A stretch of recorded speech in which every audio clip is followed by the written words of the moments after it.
He needs Lady Luck on his side on the river. Can he get it? Well, it's a 4. So that's going to do it for Brian Yoon, the tough pro out of Los Angeles, California, finishing tonight in 3rd place. Right now, going to take home $330,000. Let's go talk to him. I got an interview. Oh, I got an interview with the man. With the man. Okay. Now I need luck. Good luck, my friend. I need. Brian, $330,000. Are you happy with the way you played tonight? Yeah, I'm definitely happy with the way I played today. Just the cards I don't think fell in my way, so what can you do? You've had some great success in other tournaments. First time breaking through on the World Poker Tour. You think this is a sign of things to come? Yeah, hopefully. I'm going to continue to play a lot of the tournaments on the World Poker Tour, and hopefully I'll get another final table. Awesome, Brian. Congratulations. Thanks a lot. We have to say goodnight to Brian Yoon, our 3rd place finisher. But coming up, Asher Kniff and Alexander Lokov go heads up in a potentially epic duel. Who will win the nearly $1 million first place prize and be crowned WPT World Champion? We will soon find out. Thanks. Thanks. Thanks. Pure monster sound. You have to hear it to believe it. Get yours today at monsterproducts.com/WPT. Enter code WPT25 to get your special discount. Tonight's episode is sponsored by Hublot, the official watch of the World Poker Tour. The final heads-up battle of the season is about to begin at Borgata between Asher Kniff and Alexander Lokov.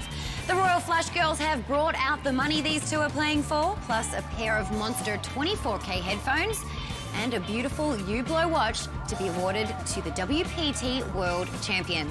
Before play gets started, check out the conversation I had with both players. Now, you accidentally entered this tournament. Do you think it's fate? I'll take it if it's fate. That's fine with me. Whatever works. It's all really surreal. It's amazing.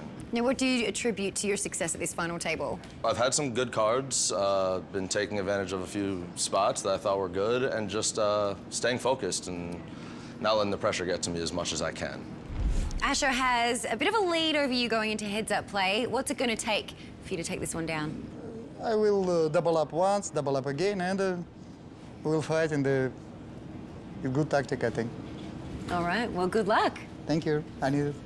That's called the only tactic. Yeah, that's about right. Looking at this chip count, Asher starting out with over 10 million in chips. Alexander with under 2 million in chips. So over a 5-to-1 chip advantage right now for Asher Kniff. And these are 10. Blinds are 40-80. Here we go. Alexander looks down at a jack, 4 of hearts. And he will raise to 160. Yeah, a little position raise here, but Asher's going to make the call, which is the 4 deuce of spade.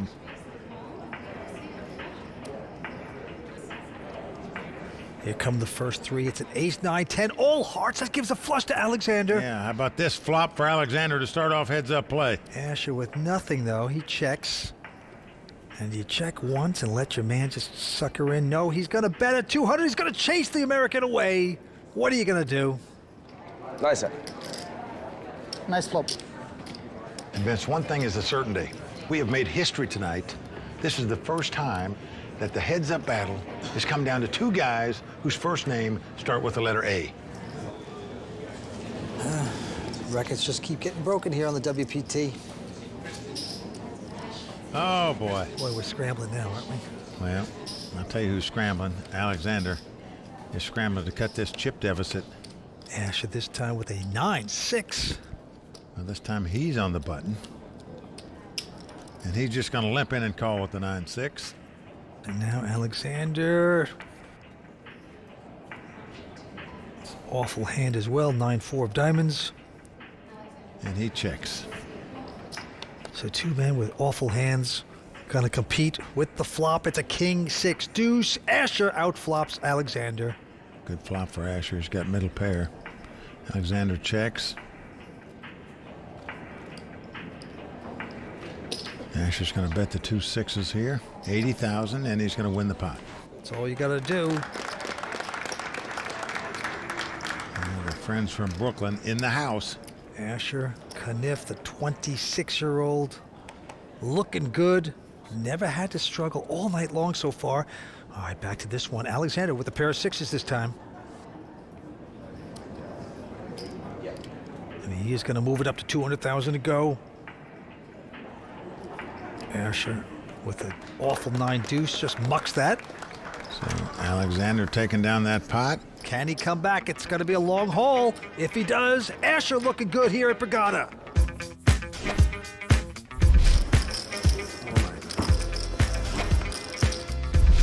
You didn't sound too happy about calling that, Rob.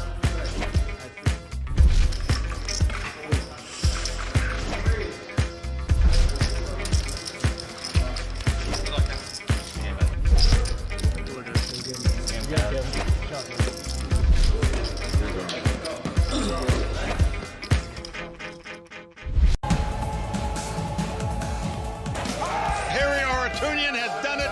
It was just an amazing feeling. I'm a normal guy, I'm not like a star. Great game. It's a dream come true. Yeah, it doesn't feel real.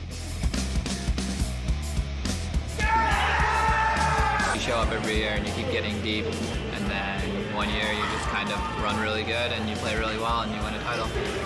Anthony Zito has done it again. Back-to-back championships. Like, it's greatest poker accomplishment of my life. Let the celebration begin for Griffin Paul. He is our champion. Oh, our winner's happy, Vince. Oh, they sure are. Just some of the great moments here on the World Poker Tour. And we have a great one going right now for the WPT World Championship.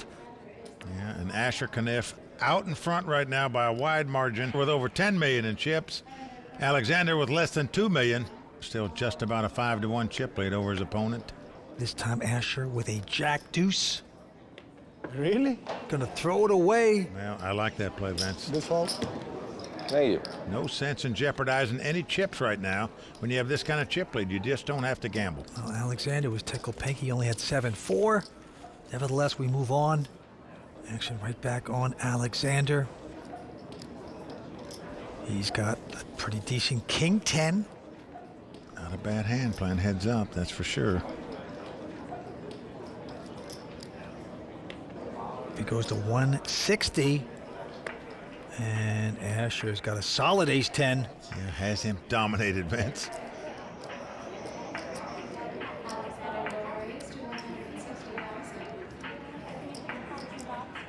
Taking his time, trying to read his man.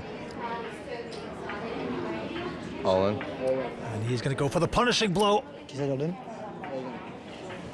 And Alexander goes out. A good laydown by him. I bet you have to say Asher is not only playing well, but he is catching the cards too. Look at the chip count, 10.3 versus 1.6. Asher closing in on the finish line, but it could change. We will see. Action right back on Asher, this time looking down at... Let's take a look. Oh, wow. He's got ace-queen. Another big hand playing heads up. Goes to 175. And Alexander looks down at an uneventful 10-6 of hearts.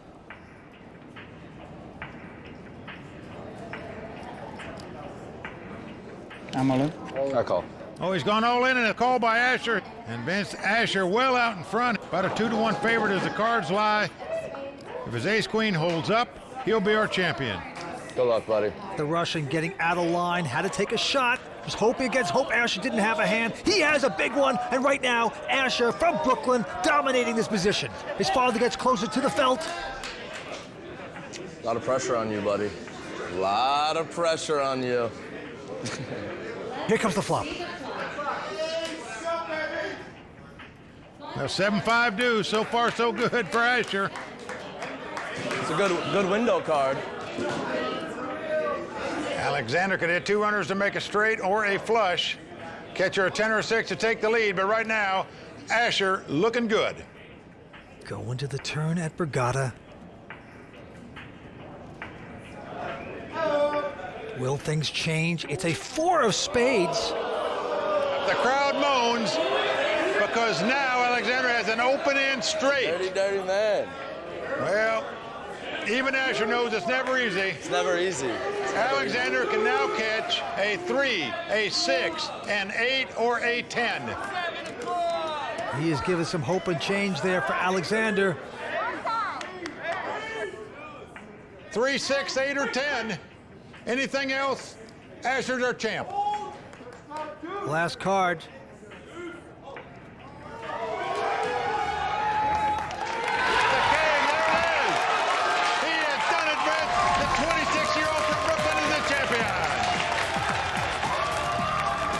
Pops is proud, and he should be, Vince. He just saw his kid win nearly $1 million in a poker tournament. How good is life? Oh, man, the rail going crazy for Asher.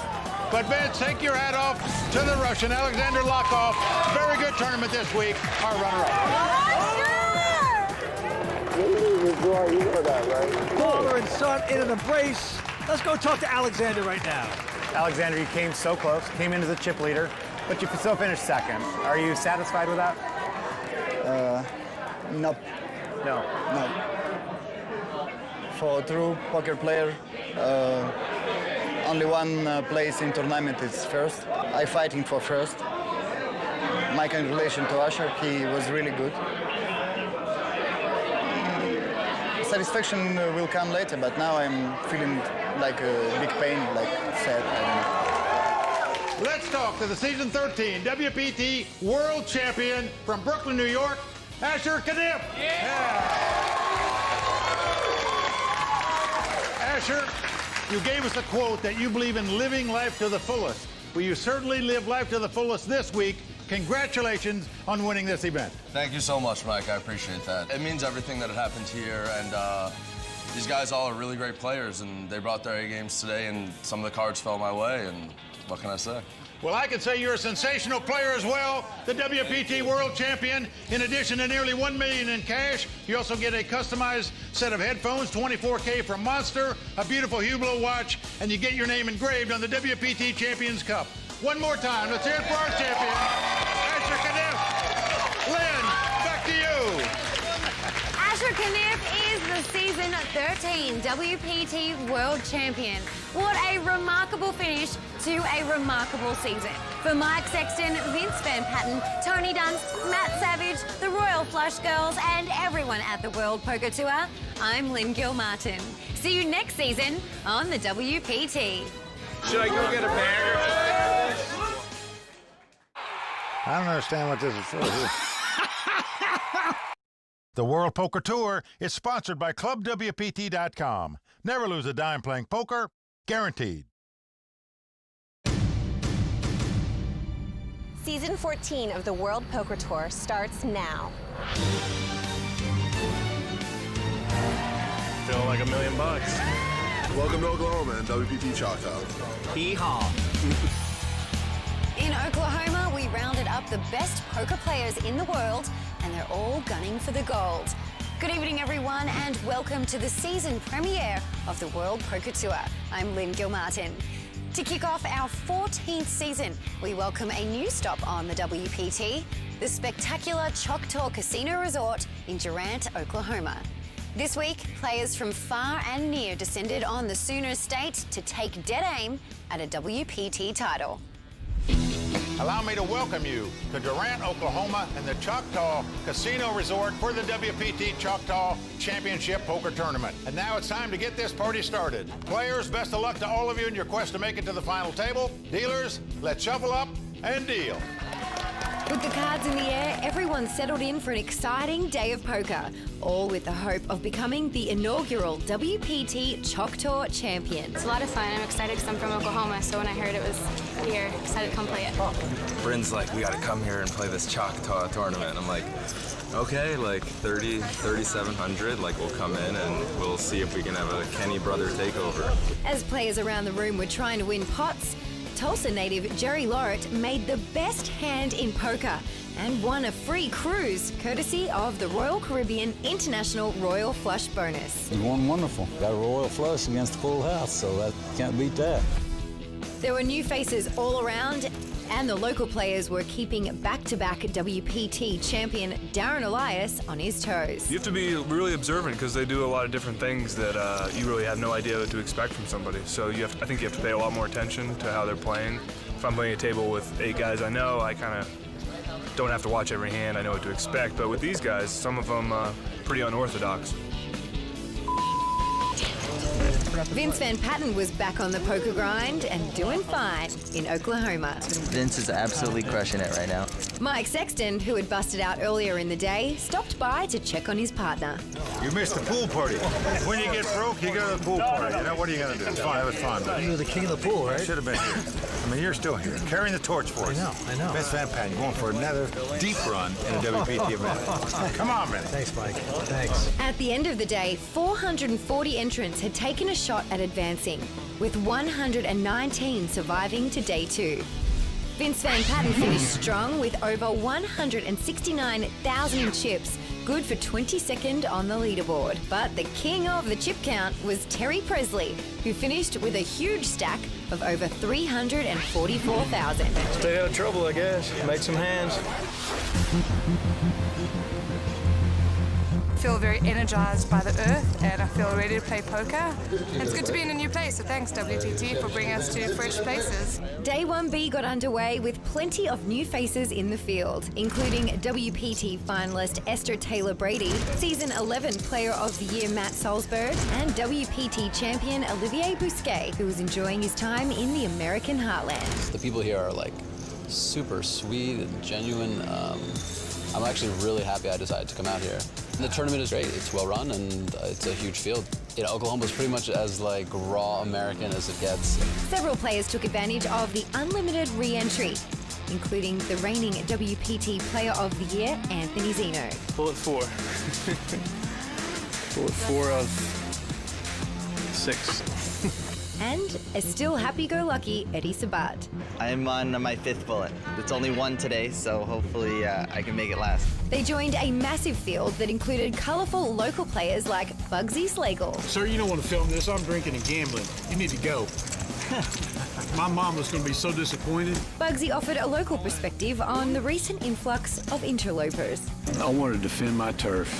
Another player defending their turf was Oklahoma native and professional player Calvin Anderson, who started building a big stack after knocking out WPT finalist Chance Corneth. I had a small like after I told him my hand, he kind of had a crack in his voice. Calvin would join the 208 other Day 1B survivors to continue playing on Day 2, finishing with over 313,000 in chips, good for 2nd on the leaderboard. But it was the player on his left, Anthony Spinella, who would capture the chip lead with 327,000 in chips. I ran really good this time. A couple times.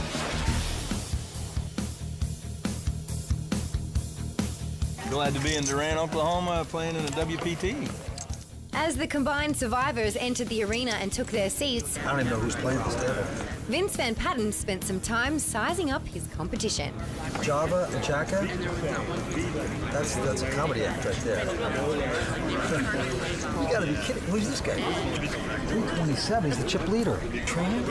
Oh, I fear anyone named Tran. On Tran, he's great. I think I'm playing well, so now I need some luck. Morning. I'm embracing the culture. This will not come off until after I win the event. With play underway on Day 2, the official numbers were released. 1,175 entries created a nearly $4 million prize pool, smashing the $2 million guarantee. 144 players would make the money, with a champion taking home almost $700,000. But in order to reach the money, many would exit empty-handed. With the money approaching, the tournament began round-for-round play. During the first round, 4 players busted out. The eliminated players wouldn't go home empty-handed. They would split some of the prize money, which was of small consolation. I feel pretty disappointed that I busted, but made a great run, made the right play at the time, and it just didn't work out, so. After the money bubble burst, the bust-outs began to pile up. Pay out on 2. Vince Van Patten was doing his best to thin the field, but was having a bit of a roller coaster Day 2. Easy come, easy go. Name of the game. One player at Vince's table, businessman Jason Bryn, was all in for his last 3 big blinds when he called his shot. Cheeky! This is, hey, right here. This will be the biggest comeback of World Poker Tour history. And maybe it was the hat, but Jared Jaffe was also building momentum. As the field continued to narrow, WPT finalist Corey Hochman was all in after calling the raise of 2-time WPT champion Darren Elias. Corey was in the lead, but would need his hand to hold up or he would be eliminated. The flop was safe for Corey, but a queen on the turn gave Darren the lead. No help sent Corey home in 70th place and sent Darren's chip stack to over 1 million. The list of eliminations grew as play continued into the night, including fan favourite Scotty Wynn, who ended his run in 32nd place. When the dust had settled, 30 players would advance to day 3, including Vince Van Patten with over 1.9 million, good for 4th in chips. Darren Elias would finish 2nd with over 2.8 million, but the chip leader was Kaufman Tally, who had amassed almost 3.5 million in chips. I guess I had people riled up and they just started falling left and right.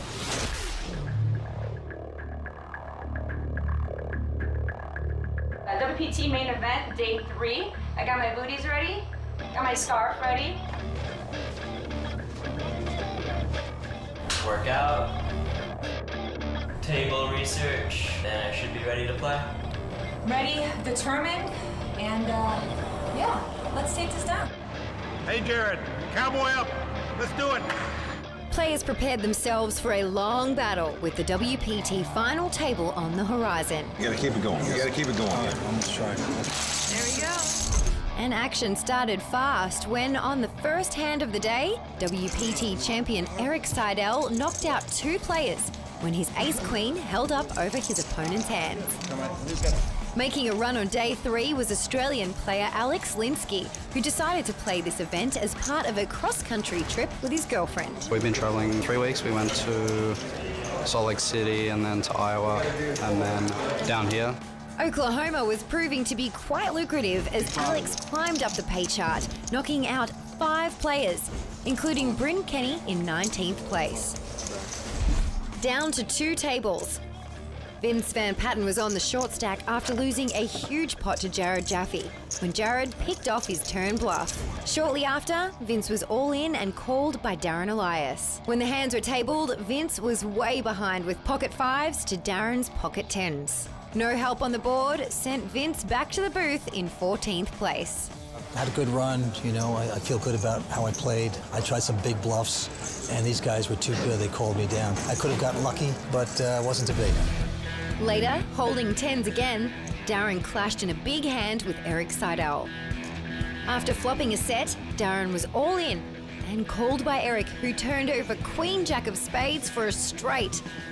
But running 5s gave Darren a full house and sent Seidel to the rail. Back and forth, winning pots, losing pots, and lost the last one. Down to 1 table, Season 11 Borgata Poker Classic champ Andy Wong made a move in the chip counts after knocking out Season 12 WPT Player of the Year Mukul Pahuja in 10th. Justin Custer fell to high-stakes pro Jake Schindler in his last stand after going all in with ace-queen of clubs against Jake's pocket jacks. Play continued for hours until Steve Sung fell to Alex Linski, just short of making his 4th WPT final table. I'm happy with how I played, you know. I did the best I could, but it wasn't enough, so. 2 hands later, Jared Jaffe was all in with ace-queen and called by Andy Wong, who held ace-king. With a king on the turn, it was happy trails for the Brooklyn Cowboy. With Jared's elimination, the final table was set. 2 WPT champions looked to add another trophy to their mantle, while 4 other tough players hoped to stop them. Here to give us more insight on this final table are Mike Sexton and Vince Van Patten. Now, gentlemen, this is quite a way to start a season. Well, quite a way to start season 14 is right, Lynn. This is going to be a good one. The two chip leaders, Andy Wong and Darren Elias, are WPT champions, and they'll be the guys to beat tonight. Andy's the chip leader, but Darren's got position on him, sitting right behind him. He's also got the experience. Darren cashed 8 times on the WPT last season, the all-time record for cashes in one season on the World Poker Tour. He also won back-to-back titles. Simply put, the guy's a beast. I'm picking Darren Elias to win his 3rd WPT title tonight. Thanks, Mike. And Vince, you were so close yourself to making this final table. What's your read on these players? Well, Lynn, my read is that this is an extremely tough table. Let's start with the lady at the table, and that is Mina Greco. She is terrific. She had great poise, and then she has that ladylike aggression when she needs to have it. She has that. And then, of course, Darren Elias. Great guy, great player. You know, we were kind of friendly the last 6 months on the circuit. We played ping pong together, we talked sports. So I thought he'd be a little bit cool with me and take it easy, a little soft. Dead wrong. He has that alligator blood. You need to be a champion. That's what he's got. He knocked me out of this tournament. But Mike, I was so close, almost got there. Oh, you did, Vince. Great job. Finished 14th. Thank you. All right, guys, and before the players took their seats, we caught up with 2-time WPT champion Darren Elias. I think there's a lot of tough players at the table. It's probably one of the tougher ones I've been at. I'm just happy to have the opportunity to be here again, and I'm just going to try to make the best decisions possible and see what happens. Who will be the first to claim the WPT Chip Tour title? Action begins right after this.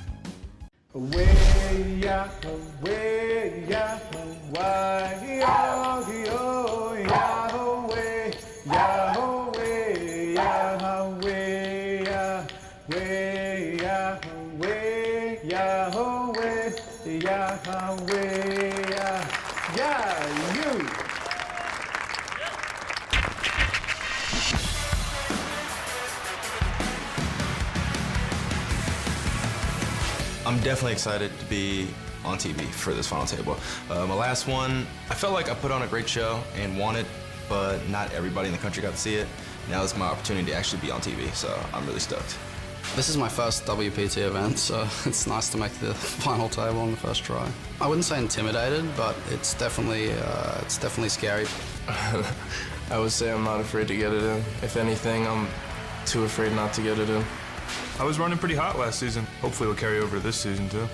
There's nobody at the final table that intimidates me. I'm not going to blind out to gain one spot. And with the chip counts looking the way they are, I'm coming into play, and either I'm going to take over that table or we'll be driving back to Kansas City. I could accomplish a lot with a short stack. I'm not easily pushed around, so bring it. Season 14 getting underway right here at Choctaw Casino Resort. There you see the chip count, sponsored by Club WPT. Andy Wong, WPT champion, out in front with nearly 11 million in chips. And that's what they're playing for. First place prize, close to 700,000 here tonight. And there's the beautiful Hublot watch, the timepiece that the champion gets to keep. The antes will start at 10,000. The blinds 40 and 80. And Benny, you had a great run here. Almost made it to this final table. Thank you, sir. Alex Linsky from Australia takes a look at an ace-5. He'll quickly muck his hand. Over to the chip leader, Andy Wong. He folds. Darren Elias, 2-time WPT champion, has a queen-jack. And he will raise it to 175 to go. But right next to him, Jason Bryn with ace-king. I'm all in. All in. Jason, the lone amateur at this table, moves all in with the ace-king. Now look at this, Mina Greco with a pair of eights, a quick fold by her. Jake Schindler out. Now back to Darren Elias. He's chuckling because it's over a $2 million raise. And he's not going to do it. Jason Bryn's going to show him the hand. 2 aces? Ace king. Really? That was a nice first hand. Jason is from DeSoto, Kansas, 42 years old. I played tight yesterday. It sucked. Now you can play crazy today? I'm going to play crazy today. How crazy? I'm going to get it all in many times until I win. How good of a hand do you need? The nuts. The nuts? Yeah. You just said you were going to play crazy. Playing crazy with the nuts isn't that crazy. Limited crazy. Unlimited possibilities. On to hand number 2. Jake Schindler from Hollandale, Florida, looks down at a king 10. Jake Schindler, one of the most respected pros in the world. Plays all the high roller events and does well in them. Makes it 200,000 to go. Alex out, and now Andy Wong. WPT champion at Borgata a few seasons back goes away. Over to Darren, he's out as well. Not bad. See, I'm changing your play. Put the fear in me, man. I know. I was actually surprised because Darren didn't raise it on the button. Raise. And he's going to raise out of the small blind here, but notice It's already a raise there. It's going to be... he didn't realize Jake Schindler raised this pot under the gun, Vince.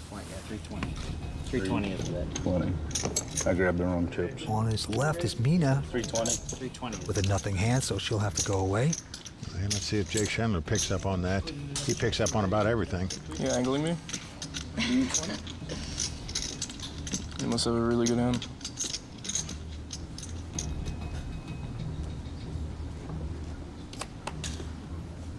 All in. But he's going to go all in and a quick fold. He was certain. Jason didn't realize he raised under the gun. I won't lie to you, I didn't know you were in hand. Guess I should pay attention. Picking up on it, moved in, took down the pot. Keep your ears, your eyes open. Stole that pot away. You a little steamy, you got snapped there, Jake? You're a smart guy, Darren. Jake is a very confident player. He plays the biggest tournaments in the world. Anytime you get a player who's that confident, they're going to put you to the test. Well, he put Jason to the test, and Jason failed. All right, back to the Australian Alex Linsky, 25 years old. He's got a big hand, ace-king. He lives in Brisbane, Australia. Was born in England. Makes it 175 to go, and he also has a pretty attractive ace-10 of spades. Many people would 3-bet in this spot. Some would fold, and he's just going to call. Darren out. Jason Bryn now with a pair of sevens. You know, how do you play the mid-pair here? After it's been raised and called, you just call yourself on the button. That's how Jason's playing it. Mina and Jake out. So three-way action here. Here comes the flop. It's an ace-jack-9. Aces for two players. Yeah, nice flop for Alex. He's out in front, top pair, top kicker. He's going to bet $265,000.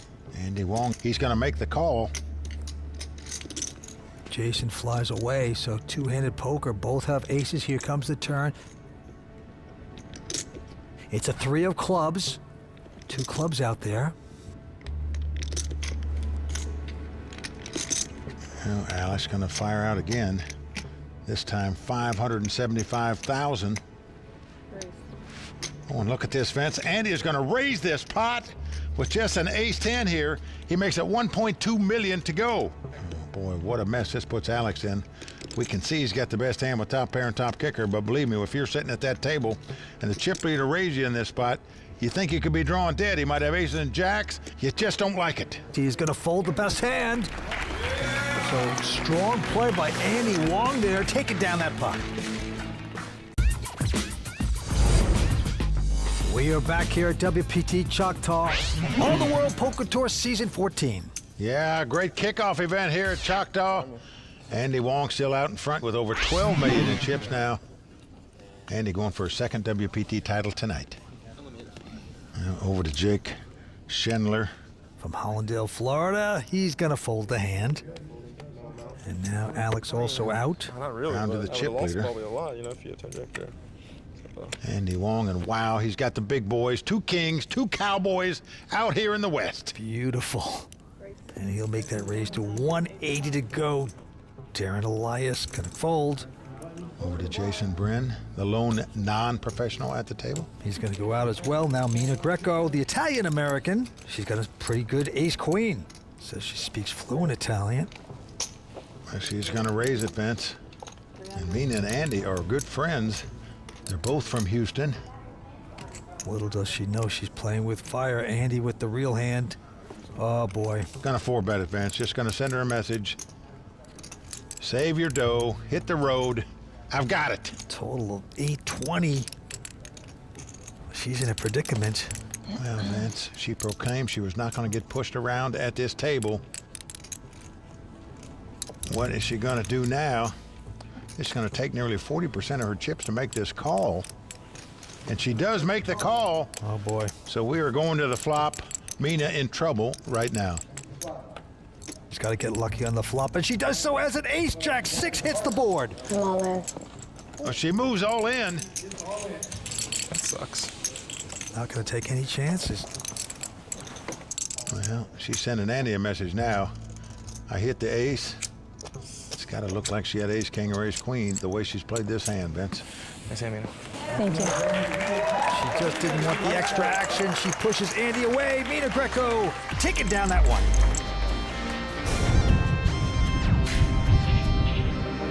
A lot of people will ask me, aren't you nervous? No, I'm not. It's just a poker game, and at the end of the day, you're just trying to win all those chips. This is my first WPT main event. I knew that I was going to make it to a final table. I just didn't know it was going to happen this quickly. So I'm just embracing it. I'm soaking it all in and just sitting back and enjoying the ride. You have to go for it. You can't be scared. I mean, they're really, really good players with tons of chips, but an easy double up or triple up will bring me back into the game. I'm definitely excited to be here, and I'm ready to take this home. She's got a great spirit and attitude. And the blinds are going up to 50 at 100. It's on Mina. She won't play that. And now Jake Schindler goes out. Alex from Australia with queen 8 of diamonds is going to raise to 200,000 to go. Andy with an ace 7. Gonna 3-bet it here. In position, chip leader. 5-10 total. Darren out. Jason, the 42-year-old businessman out of Kansas. No, it's on me. Better pay attention. Goes out. Yep, and now it's back on Alex. Loves to travel. He's been traveling around with his girlfriend in a RV.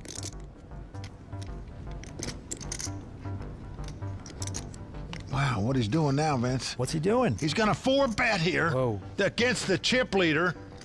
Get 3 back.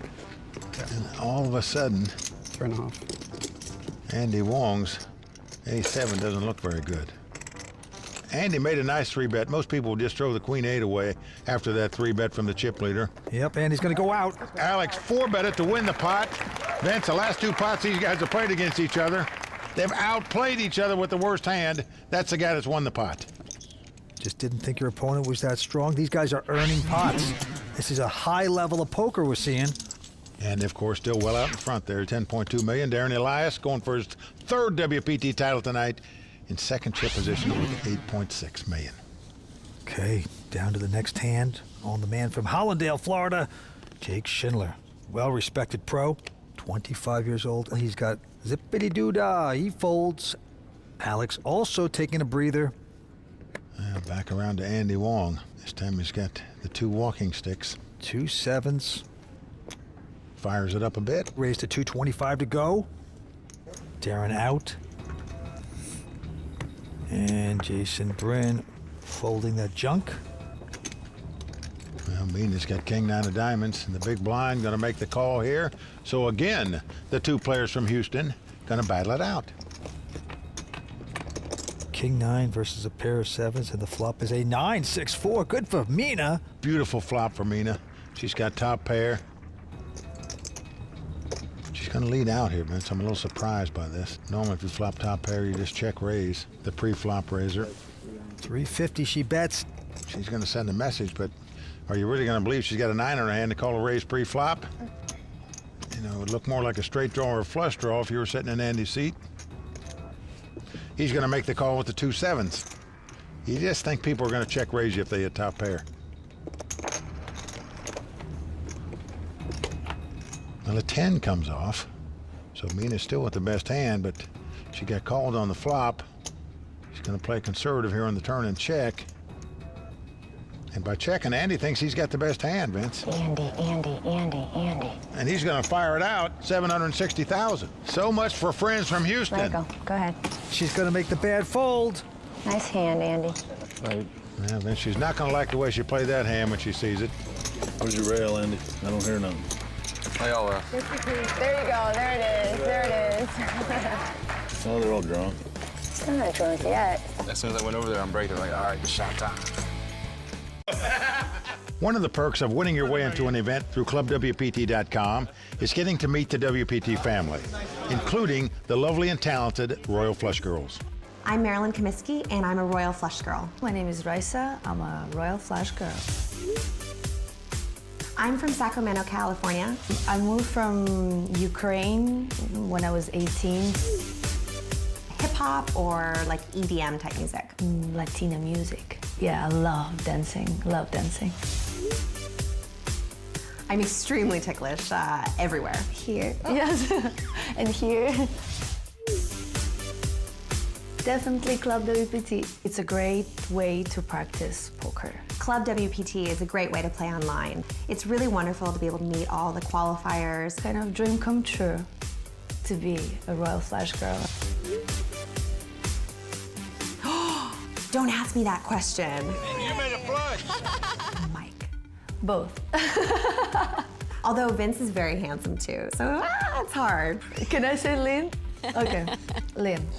Sign up on clubwpt.com to play for a share of $100,000 in cash and prizes each month, including seats to a live WPT event where you can meet these amazing ladies. That is right. That is definitely a win. Now let's get back down to the game. We're back at WPT Choctaw. 6 players remain. As you can see, Andy Wong with 10.9 million. Came to the final table as chip leader, is still the chip leader. The Australian Alex Linsky, poker pro, quickly folds his hand. Andy Wong with an ace-9 of diamonds. Got 4 tough young pros here that are in their 20s, fighting it out for this title. Andy going to raise it here with ace-9 of diamond, makes it 225,000 to go.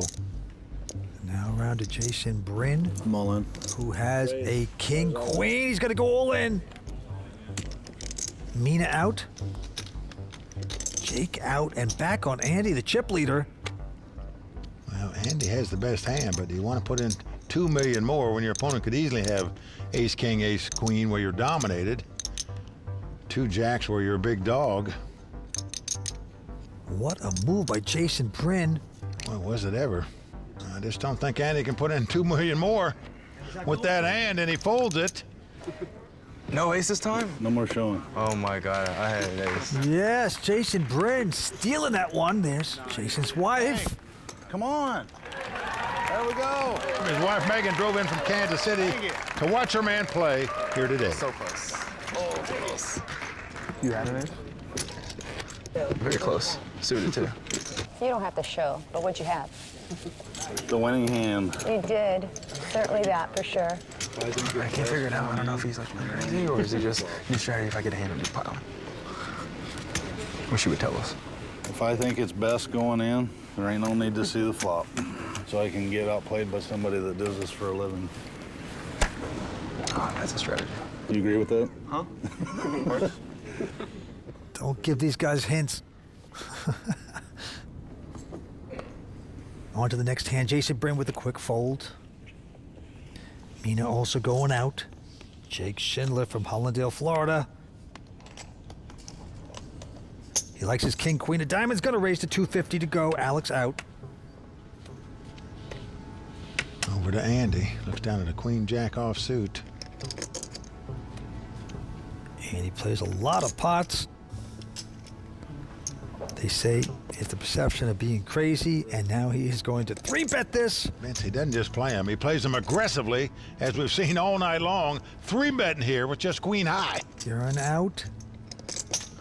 Well, Jake Schindler is going to look at a flop. He makes the call.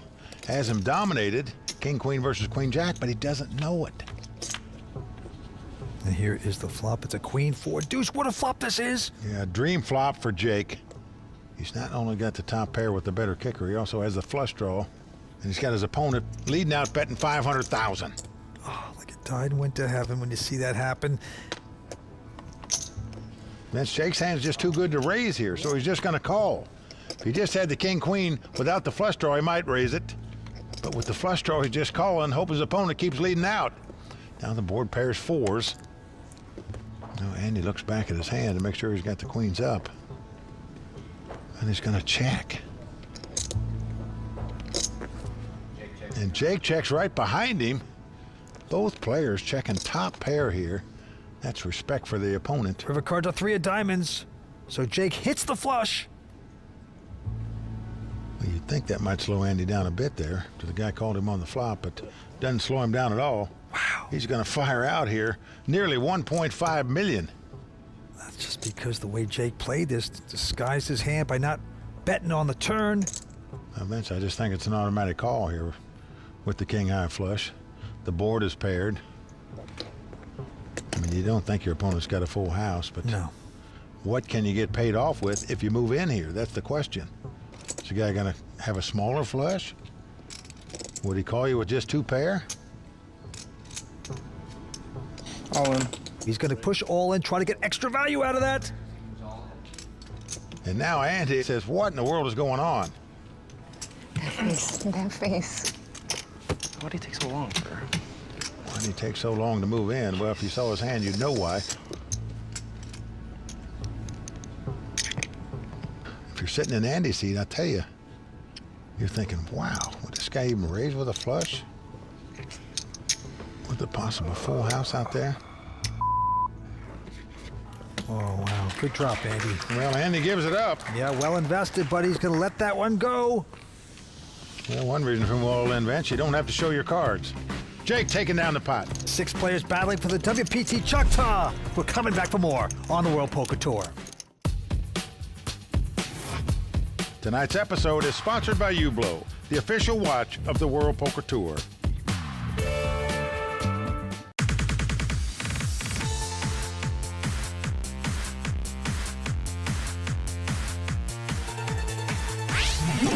Andy Wong still out in front with 8.7 million, but after winning that last pot, Jake Schindler right on his heels now with 8.4 million. Darren Elias in 3rd place. Vince, those 3 guys at the top of the leaderboard, they are tough. They are, but look at this. Andy has picked up queens. Gonna raise to 225. Darren out. Jason Bryn, non-professional, also folding. Mina out. Jake out. Over to Alex. In the big blind, he's going to make the call with the king-8 offsuit. Here comes the flop, and it's a great one for Wong. Look at this, queen 3-3, queen's full. Alex checks. Oh, look at this, a continuation bet, even though you flop top full in this spot. I know it looks suspicious if you don't make a continuation bet with that flop, but maybe you're better off to look suspicious there, Vince. Hope your opponent hits something on the turn or bluffs at the pot. See how delicate he put that into? Like, oh, I have nothing, I'm scared. But that time, the queens go to waste. On to the next one. Darren out. Jason out. Mina Greco from Houston not gonna play. Jake also can't play. Battle of the blinds. Alex gonna call. And Andy now. Gonna look it down at the, oh man, back-to-back queens. Wow, he flopped queens full last time. Alex called the raise with king-8 offsuit. Here he's gonna call it with jack-8 offsuit. Alex involved now. Let's see what happens. Oh boy, jack-6 deuce on the flop. Alex hits jacks, checks. Yeah, Vince, when you call raises with jack-8 offsuits and you flop top pair, you're not going anywhere. So this could spell big trouble here for the young Australian. Andy's bet 355. Alex, with confidence, making his call. Could get ugly going to the turn. Well, the 10 comes off. And again, Alex checks. Andy with the overpair. Gonna bet about half the size of the pot, 680,000. Oh man, this is getting bloody here for Alex. He still thinks he might be in front. Gonna make the call here. Going to the river. Can Alex pick up and get lucky here? No, ace of spades. Well, that may say Alex some money because this will probably go check, check. Alex checks, and now Andy. Wow, forget about checking. This guy, he's just betting here with 2 queens. I promise you, most people would just check it down when that ace popped off on the river. Andy, trying to get a value bet in here. Just incredible. Well, he believes greed is good. I want my victim to pay me off more. Alex saying, would he really bet ace high on the flop and the turn both? Control the clock, please. Clock. Oh, and look at this, Vince. Jason Brin called the clock on Alex. And Alex quickly makes the call after that. Awesome. And it's going to lose this pot with 2 jacks. No offense on you, that man. I just next level gets mean for me and her, so I don't want to waste this level. Alex, the Australian, that's got to put him on a little bit of a tilt. Poor Australian will be ducking his head down under after that hand. There are thousands of reasons to love Club WPT. Become a VIP and play for a share of $100,000 in cash and prizes every single month. Get in the game at clubwpt.com.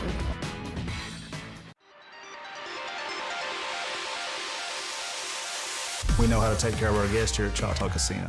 We treat everybody like royalty. We're the only casino resort within 500 miles of here that has a 4-diamond rating.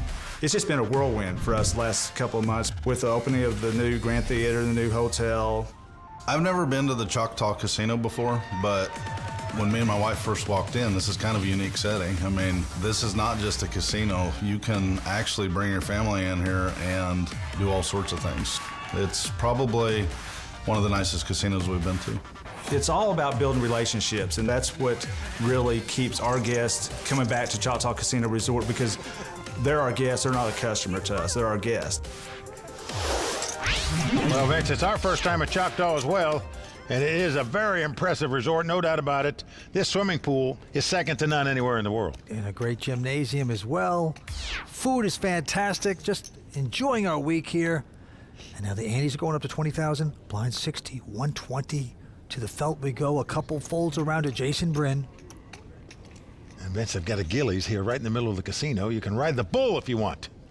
Take a bad beat, just go ride the bull. Yeah, here you go. Well, Mina Greco's picked up aces. Well, Vince, she came to the final table in 6th chip position.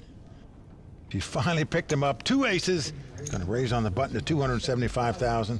Into the Floridian, Jake. He is going to raise it with just a king 5. Alex goes out. Back on Mina. A 3rd chip stack, you're probably just going to raise it back here, but... And that's what she's doing, 1.3 million. Yeah, quick fold there by Jake. Sometimes you just want to take a chance with aces against a very aggressive player. If she just calls there and then checks the flop, you know Jake is going to make the continuation bet, but of course you can always get your aces cracked by slow playing them like that, so she just put the raise in, took down the pot. I don't blame her. Okay, into the next hand, a couple folds around to Andy, who has picked up kings once again. Wow, 2nd time he's had kings at this table. He lost with him last time. Queens twice at the table, kings twice, and here's the raise. 250,000 is the bet. Darren behind makes a quick call with ace jack of spades. And Vince and all the players watching make a note. Darren Elias just called with ace jack of spades, did not 3-bet with it pre-flop.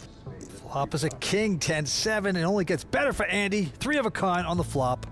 Well, now he's thinking, how can I extract chips from this tough player here? Let me bet 280,000 into an 800,000 pot and see what he does. Darren, though. And what he's going to do is call with the gut shot straight draw and the backdoor flush draw.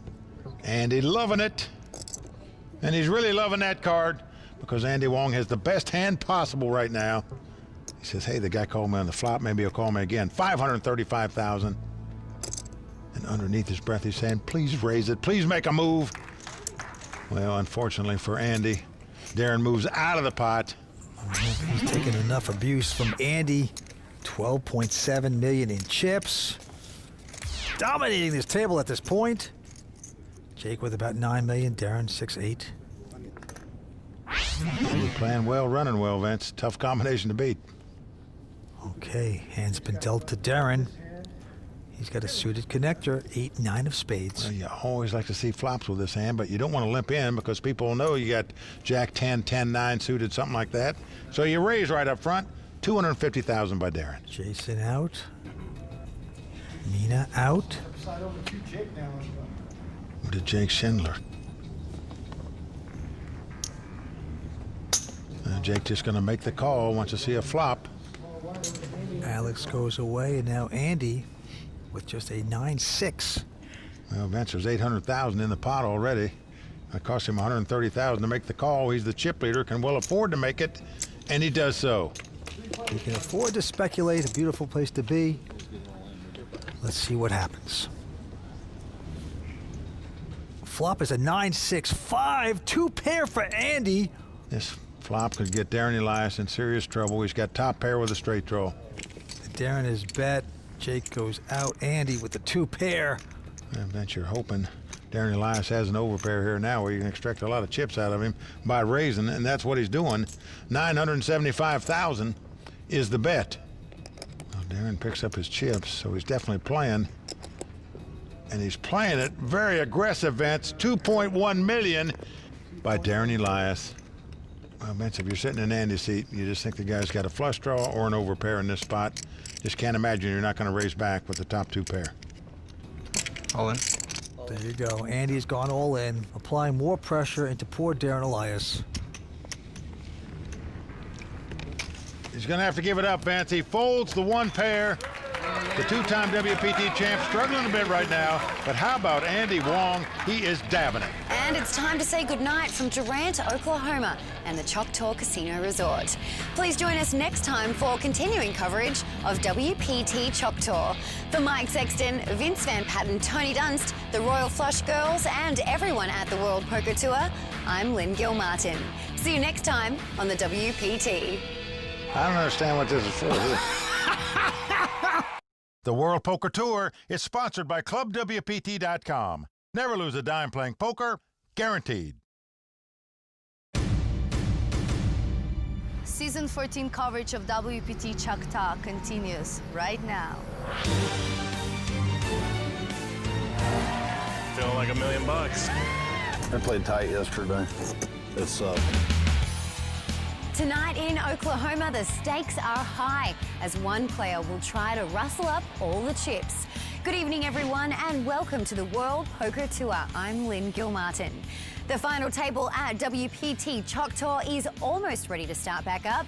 But before it does, I turn to my esteemed colleagues Mike Sexton and Vince Van Patten to get us up to speed on where we stand. Well, Lynn, been a terrific final table so far. We still have 6 players left fighting it out for this title. The 2 guys that have been the most impressive at this final table so far are WPT champ Andy Wong. He came to this final table. He's never relinquished the lead. Now he's up to about 15 million in chips. And also Jake Schindler, who started in 4th chip position. He's now in a strong 2nd place with 9 million in chips. Those 2 guys look like the ones to beat right now. Yeah, but I'm still impressed with the lady at the table, Mina Greco. She is playing some solid poker. But how about Darren Elias? I mean, we are in cowboy country, and it looks like he got his foot caught in the stirrup and is getting dragged. He's been chopped in half. This has been very interesting so far.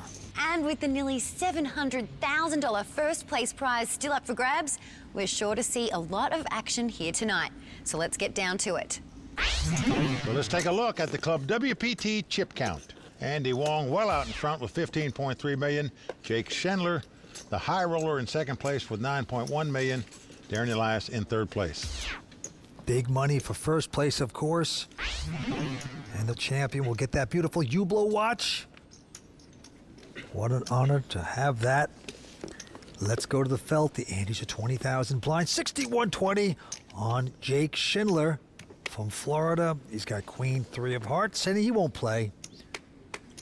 Alex going out as well. Round to the chip leader. He looks down at Kojak. Makes it 250 to a WPT 2-time champion, Darren Elias, with a pair of 8s. Darren's got to like that. Makes the call. Darren plays very conservative against the chip leader. Into Jason Bryn, a non-professional good old boy from Kansas. Goes out, and Mina Greco, the Italian from Houston, Texas, also folding. So here we go with the flop, Mike. Now flop is Queen 7-7. Now Andy's going to check, and with that, Darren's going to realize his 2 8s are the best hand here, so he's going to get a little bet in. 250,000. He's just hoping he doesn't get check raised, which he doesn't, and he goes out. So Darren Elias taking down that pot. Darren going for his 3rd WPT title tonight. There you see Darren's family. His wife Judy, his mom Kathy, his sister-in-law Sarah, all came in on the red eye to watch Darren at this final table today here in Oklahoma. Andy with a pair of fives this time. Will make a raise. 250 to go. Darren out. I'm all in. And now Jason Bryn with a pair of jacks has gone all in. I mean, and quickly went all in, too. All right, it's folded back around to Andy. You moved in really, really fast. What's that? I think it was still on him when you moved in. I think he folded. I don't know. It was really, really fast.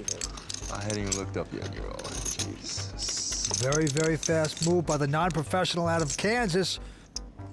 He loves hunting and fishing. Quite a trash talker at the table. Can he hook his victim here? Nope. I actually wanted to call. And he goes out. You had a pair? Yeah, I had a pair. Well, Andy, very happy he made that lay down. When I go in, I got it. With the beginning of a new season also comes the start of the Season 14 Hublot WPT Player of the Year race. This honour has long been awarded to the best in poker, and along with all the bragging rights, this season's WPT Player of the Year will also receive a one-of-a-kind custom Hublot timepiece. Now, this race to the finish has always proven to be a marathon and not a sprint. So, as we track any movement on the leaderboard, we'll be sure to keep you up to date with the standings all season long. But for now, let's get back to the action. Well, Vince, I'm still mesmerized about last year's Player of the Year race. Darren Elias finished runner-up. He cashed for 8 times. That was the record in the WPT history. He also won back-to-back events, but it wasn't good enough to win. Anthony Zeno also won back-to-back events to take down the Player of the Year honors. But what a race it was. Just to warn you guys, I'm feeling all in-ish. Mina Greco folding. Jake from Florida also going out. And now Alex All in. has gone all in with an ace-10. He's only got about 8 big blinds, so he just shipped it here like anybody would do with this hand. Andy out. Darren out. And now it's on Jason Bryn, who has a pretty good queen, jack of spades. It's callable. How much was it total? Yeah, it's going to cost him just under $700,000 more to make the call. He can afford to make it, but do you want to do it with queen jack? I call. And look at this. He's getting the call. He's getting the action. And Alex is out in front. Well, as the cards lie, Alex about a 3-2 favorite to win this pot. Alex traveling with his girlfriend in a camper. Must win it to stay alive. Otherwise, back to the RV. Queen jack, let's see it fun. Let's see if Jason Bryn can outflop Alex. It's a king 3-3. Not good for Jason. Yeah, good flop for Alex. So far, so good. Incidentally, his girlfriend, Angelina, as you just saw there, also played in this event. So they're both poker players. All right, going to the turn. It's another king. Good for Alex. It was a paint, but the wrong one for Jason. Jason needs a queen or a jack to eliminate Alex from this tournament. Let's go to the river, see if he can have his hand hold up. No, it's a queen! Tough luck there for Alex Linski. Sorry, man. So the young Aussie taking it on the chin right there, Vince. Out tonight in 6th place. He'll take home $135,000. Awful beat on the river for Alex. It is back to the RV on the road. We're down to 5. Thanks for that river, dear. I'm gonna tip you later. Well, we've heard that before. What a suck out on the river. We're seeing it all. Andy Wong well out in front still, 15.7 million. Jake Schindler in 2nd place at the moment. Everybody's pissed that I called in. I made you guys like 30 grand. Somebody's pissed. Darren Elias folds his hand. Jason, Mr. Lucky, goes out. I'm not playing until my bladder gets emptied. Mina from Houston, Texas, won't play that junk. And now Jake looks down at a pretty good ace-6. Wow, just calls with it, and Andy says, okay, let's have a flop.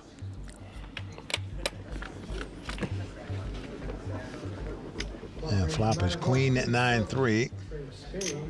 Helps neither player, then they both check. Yeah, goes check, check. Go into the turn 4 diamonds. Check, check again. Now the board pairs 4s.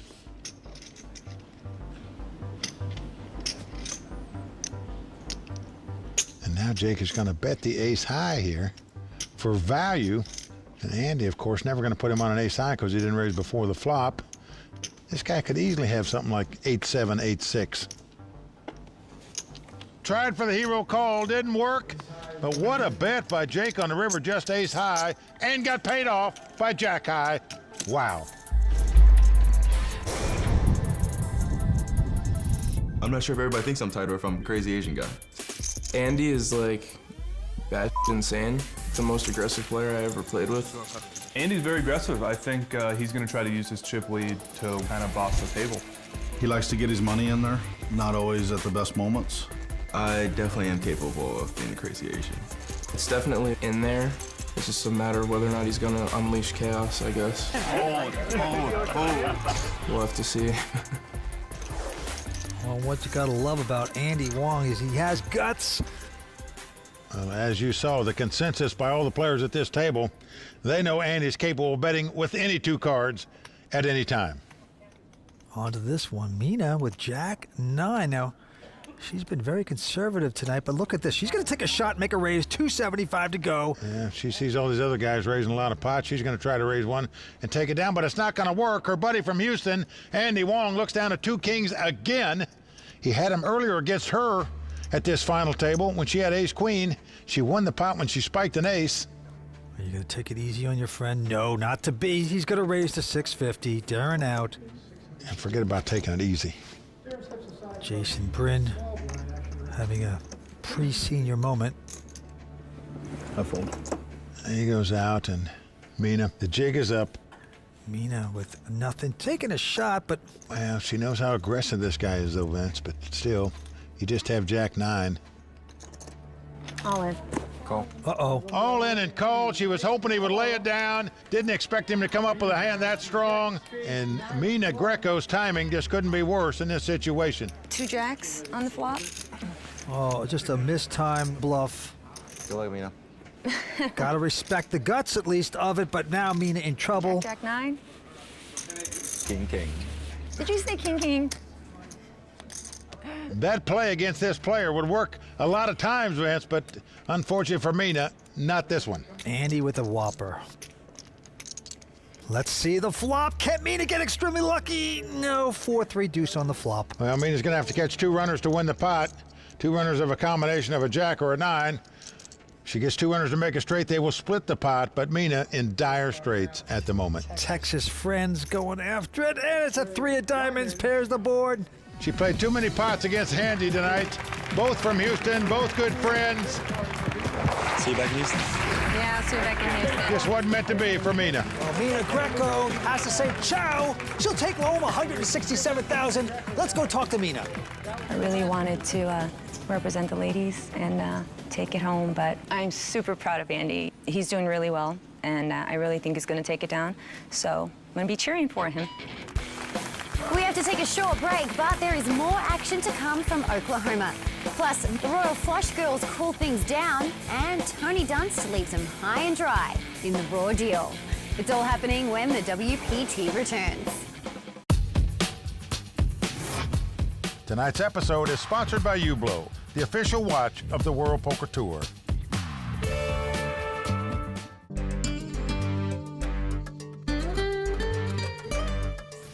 Choctaw Casino is wonderful. It really has absolutely everything. We started the event with a great luau party at the Oasis pool. That pool is incredible. It has a giant waterfall, wonderful cocktails. Raisa and I just hung out the whole day and relaxed and splashed around. Choctaw is absolutely beautiful. I'm really, really amazed by this hotel. We've been having such a great time here all week at Choctaw Casino Resort. It's good for the kids. It's good for the adults. How about the swim-up bars while you're in the pool, Vince? You don't have to get out of the water to get a drink. You know I like that. Andy Wong well out in front, 17.6 million. Jake Schindler, Darren Elias in second and third, and the non-professional Jason Bryn in 4th place right now. And Vince, he's got his hands full because he's up against 3 of the best players in the world. Andy's are up to 20,000 blinds, 80-160. Here we go. Action on Darren Elias. He quickly folds his hand. Jason Bryn, good old boy from Kansas, won't play. Now action over to Jake Schindler, and he picks up 2 aces. He's in the small blind. And look, Vince, he's just limping in the small blind here to try to trap this over-aggressive player, Andy Wong. But Andy not falling any traps, at least yet. Checks right behind him. Andy with a 10-8, and the flop is at A7-4. Only gets better for Jake. He didn't raise with aces before the flop. Now he's betting them on the flop. Many people watching this hand would say he played it Wong, and Wong goes out. Vince, just frustrating. You get 2 aces, you get no action. Jake Schindler taking down that pot. It's a pretty good hand. I mean, as soon as you smirked, I was like, man, you must have aces. And he did. I thought you were going to shove flop. I was pretty ready.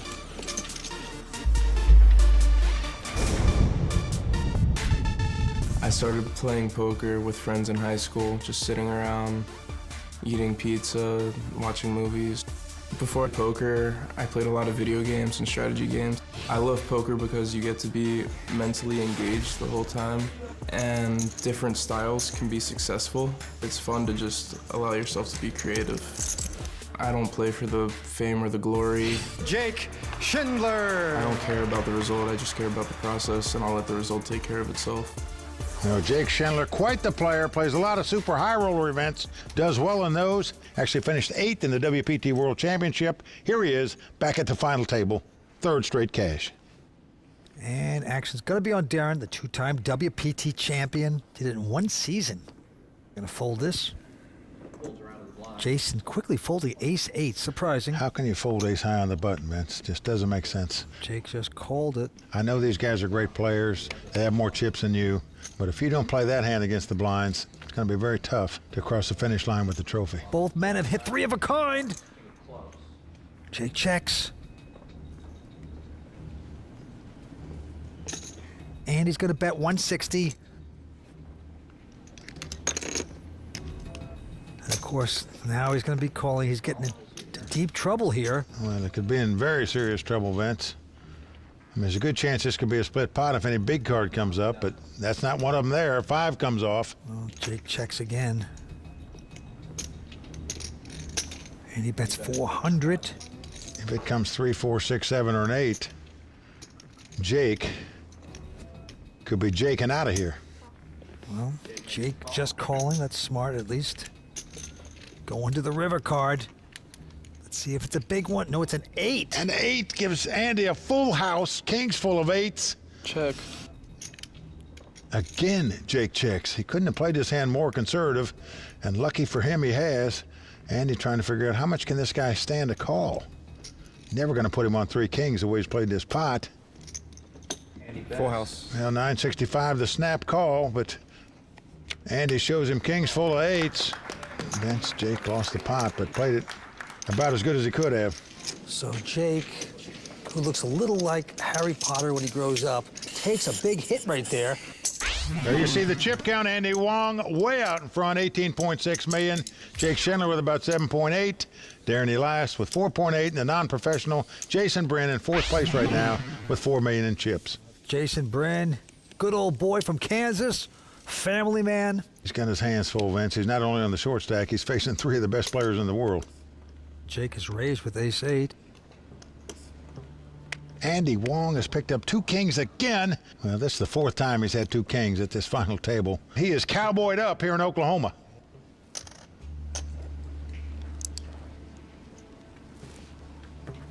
Comes in with a raise, total of 960. Darren out. And here's Jason with a queen-jack. He cannot play that at this point. So back on Jake from Florida. Well, he just lost with 3 kings to this guy. Well, he's going to raise it to 2.2 million, but that is not going to work. Andy going nowhere with the Cowboys. You would not think so. All in. And there you go. Pushing it all in. Quick ejection by Jake Schindler. Taking a shot there. Just didn't work out. Well, Andy Wong wasn't Wong there going all in. He wins the pot. No. 4 players remain here at Choctaw. And we're coming right back for more on the World Poker Tour. It may be a new season on the WPT, but one thing that never gets old is Tony Dunst breaking it down in the raw deal.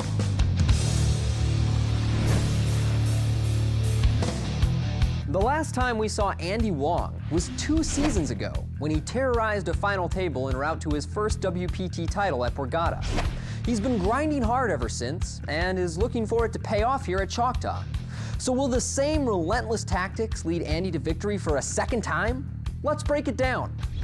I hope you weren't planning to watch the World Poker Tour tonight, because this is the Andy Show.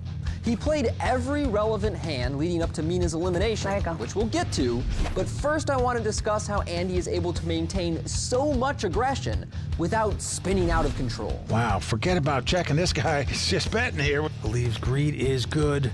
The first clue to Andy's discretion is revealed in the small pots that he plays and not the flashy, dramatic ones. We see Andy raise King Jack and get flatted by Darren Elias, then immediately give up on an uncoordinated flop. That's because he knows Darren has a strong calling range in that spot and likely won't fold to 1 bet. But if you weren't sure that Andy intends to play sheriff, then watch him whip his gun out against Jake Schindler. In a blind versus blind pot where both players check to the river, Andy calls Jake's river bet with just Jack high. Why? Because Jake is unlikely to bet king high for value and would have bet with most pairs earlier. And if Jake is holding the worst parts of his range, it's a reasonable spot to bluff. So what happens when you create an image of battling for every pot? Players widen their ranges and make mistakes against you. That's what happens to Mina Greco, who shoved Jack 9 offsuit into Andy's kings. It's tempting to fight back against the Andys of the world, but Mina's mistake was choosing a hand that has weak equity when called and shoving a stack too short to get many folds. Yes, Andy will occasionally fold here, but not often enough to shove Jack 9 profitably. See you back in Houston. Yeah, see you back in Houston. And I gotta say, I like the way Andy plays. It's entertaining poker and shortens the filming for those of us on the clock. Watching all these well-played hands leaves just one question. Can anyone stop the big Wong? Well, I don't know whether anybody could catch the big Wong, but no one wants to touch the big Wong, that's for sure, Mike. There you see the chip count. Andy Wong way out in front. Jason Bryn in 4th place right now. Well, that's what's amazing about Andy, is he's so aggressive that these players come back over the top of him with these marginal hands because they don't expect him to have a strong hand all the time. Tonight, he's had a lot of strong hands, therefore he's winning a lot of pots and a lot of money because of it. Gets action.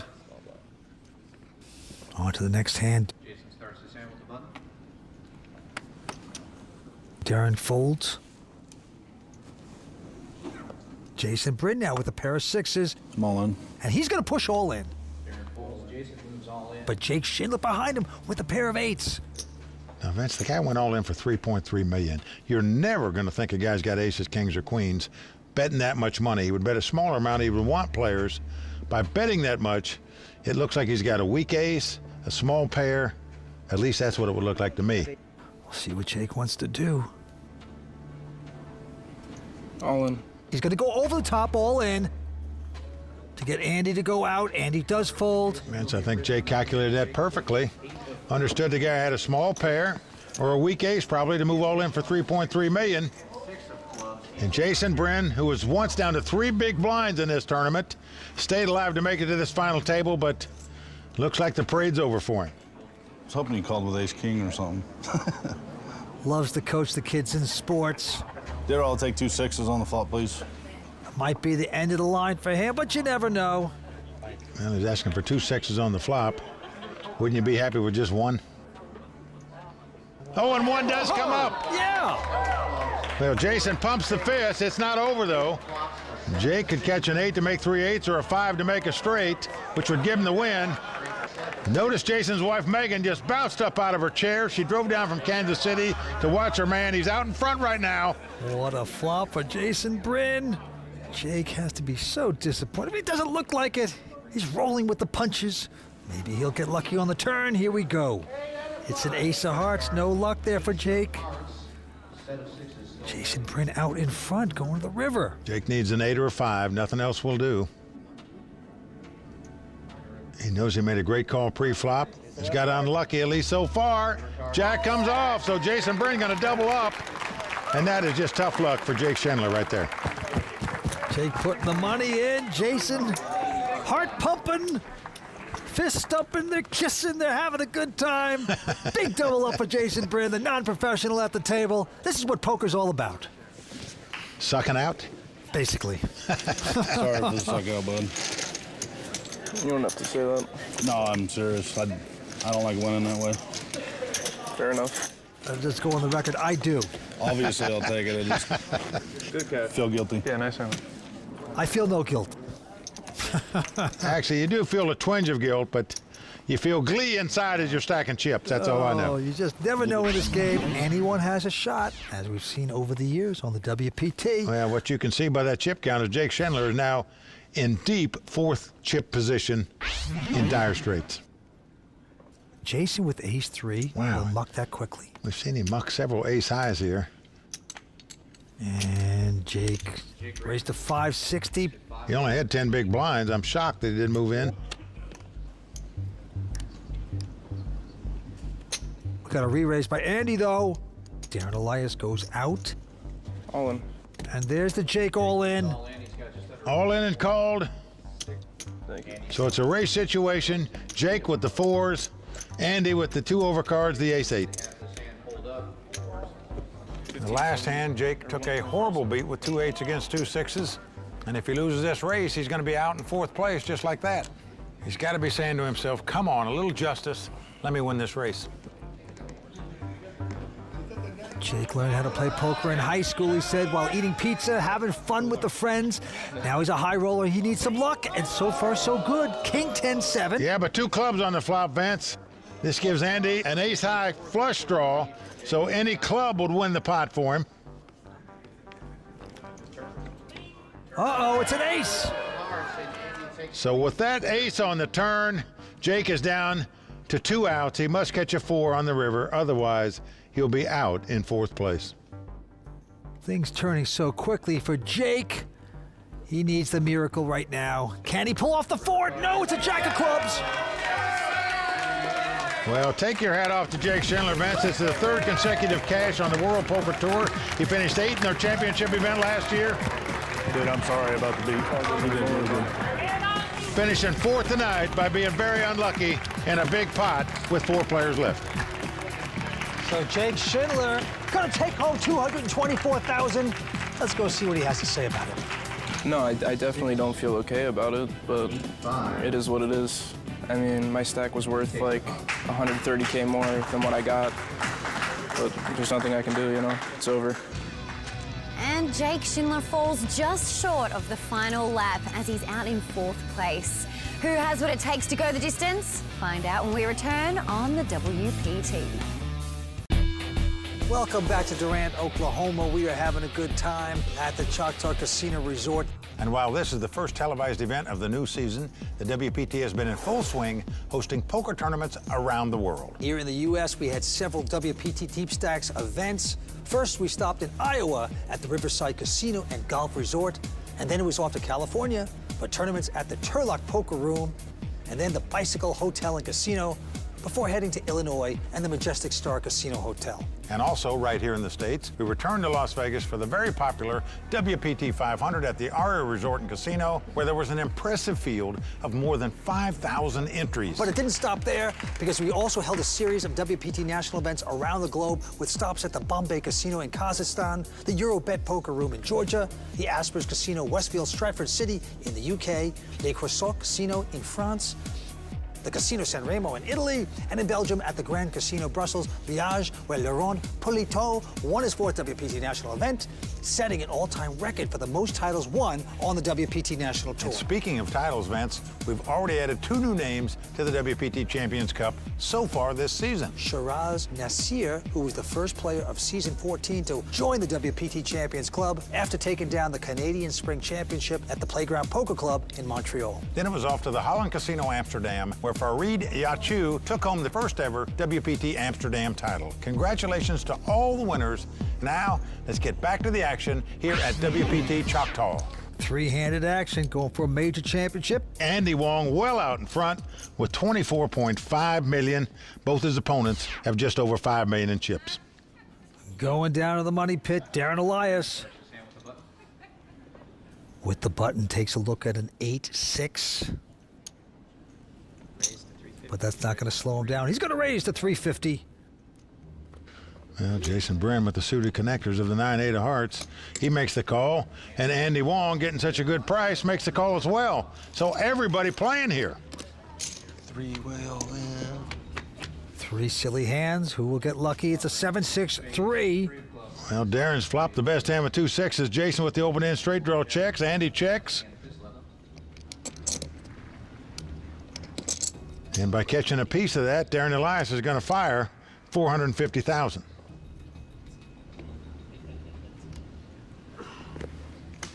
Jason's going to make the call with the open-end straight draw, and he gets out. Jack of hearts on the turn. Action on Jason, and he's going to check. Well, Darren checks right behind him, trying to control the pot.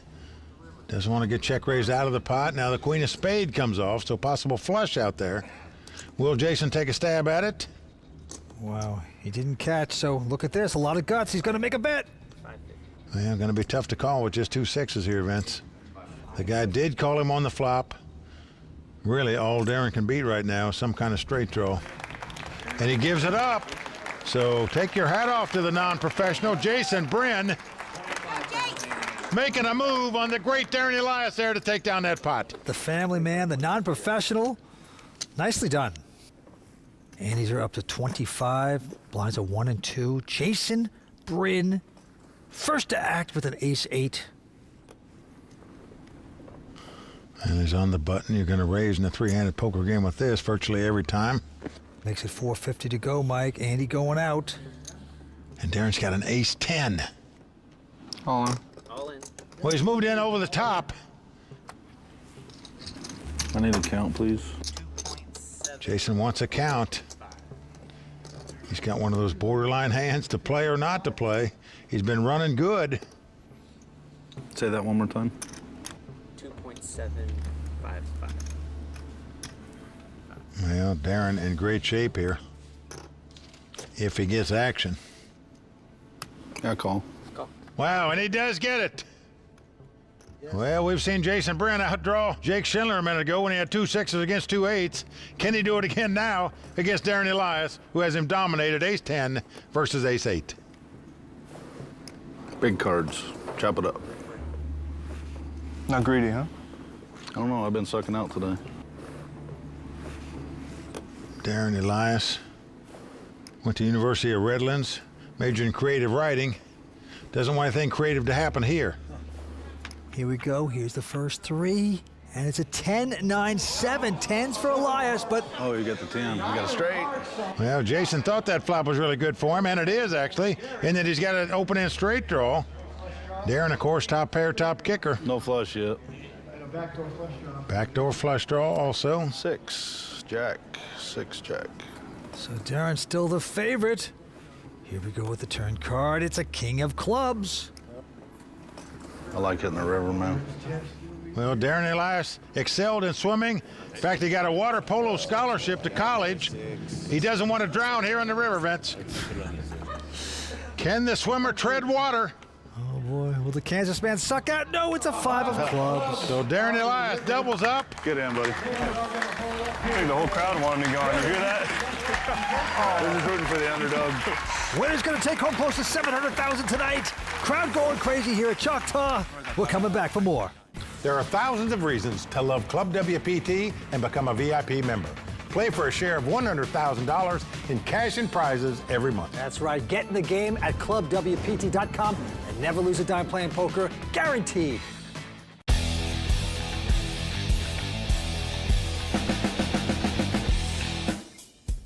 Welcome back to the WPT Choctaw. Three-handed poker continues. Andy Wong way out in front. Jason Brin, the non-pro from Kansas, in second place. Darren Elias sitting in third chip position at the moment, looking to get his third WPT title. Action on the chip leader. He has ace-10. He makes it 400,000 to go. Now Darren Elias with the same hand, gonna make the call. And Jason with the 6-5 suited also joining the party. So everybody playing this pot. Here come the first three. King, queen, 5. Darren's gonna check his gut shot straight draw, and Jason is gonna bet into the pre-flop raiser with bottom pair here. But Andy with the gut shot straight draw is gonna make the call, as is Darren Elias. So Jason not happy now that he let out and bet. But very happy now as a 5 comes off on the turn. He now has 3 5s. Well, now he's going to bet 600,000, but Andy throws away his gut shot draw. Darren thinking about this, but nope, he ejects it, doesn't do it. A 5? That's a bad beat. Let me see that river. Well, Andy wants to see the river card. It's a jack. Amazing. That's a bad beat. He would have made it straight. Darren would have made it straight. It busted him. There was more than 1 5 in there. 2 5s? 4 5s? What do you think I raised with or called with? You didn't have quads. No, I didn't. I had 5-6 suited. I had a good hand. Really good hand. Well, Vince, ironically, had one of the ace-10s played that pot more aggressive, they would have won that pot rather than lost it. But as it is, Jason Brin stacking up the chips. Darren Elias folding this one. Now Jason with an attractive queen jack of clubs makes it 450 to go. Andy with the big chip lead has the king 4 spade. He's going to make the call here. You can raise for them chips. I ain't playing with you unless I can call you re-raise. I'll make a hand first. Jason, good poker personality. Let's flop. It's a king 9 deuce. Jason with the gut shot straight draw. I check. Backdoor flush draw checks, and incredibly, Andy checks top pair here. 2 kings. Now the 8 of clubs comes off. Now this gives Jason a straight flush draw, and he is now going to bet 300,000 on the turn. Only to get raised here by Andy to 800,000. So cool. Oh, Jason's committed. He's going to make this call with the 4 flush. And there's a king on the river. And now Jason Brin just has the queen jack still. And look at this. Very strange bet here. 400,000 into a pot that's got 2.6 million in it. Well, Andy's no way he's going to buy. He's got a king in this pot the way it was played. Better have an ace to go with it. 2.2. Save it. I fold. I fold. Get in. And Jason says, you just go ahead and take it. Andy shows Get in. one of the cards. Andy extends his chip lead. I had queen, jack of clubs. Of clubs? Oh man, that was a great turning card for you. Damn, I gave you a free card to give you a great draw. Which one you guys would bust? Yeah, I wish you'd bust too. They're gonna take an act of God to pull these chips out of my hand. So you might as well figure it out on that end. Mike, I had a great time playing this tournament this week, of course, and so did our Club WPT qualifier, Nathan Pfluger, who won his seat here by playing on clubwpt.com. My table's been a lot of fun to play at. So far as I made a big call on the river. Let's find out. And turned over a hand that wasn't that good, and it still won, and everybody clapped. Oh, come on!